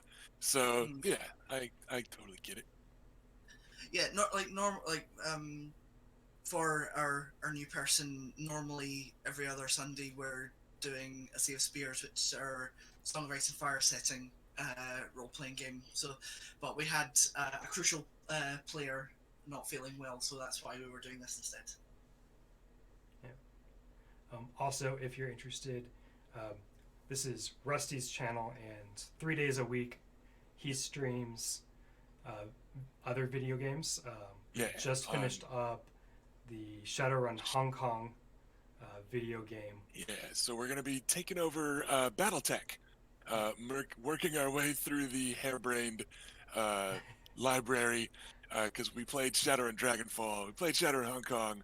So yeah, now Monday, Wednesday, Friday at noon Central Standard Time, Central Time here in America, we will be playing some Battletech for a while. All right, I think that's it. Unless anyone has anything else. Real quick. Nope. All right. No. So thank you, everyone, and I hope you have a wonderful evening. Bye. Take care. Bye, Rick.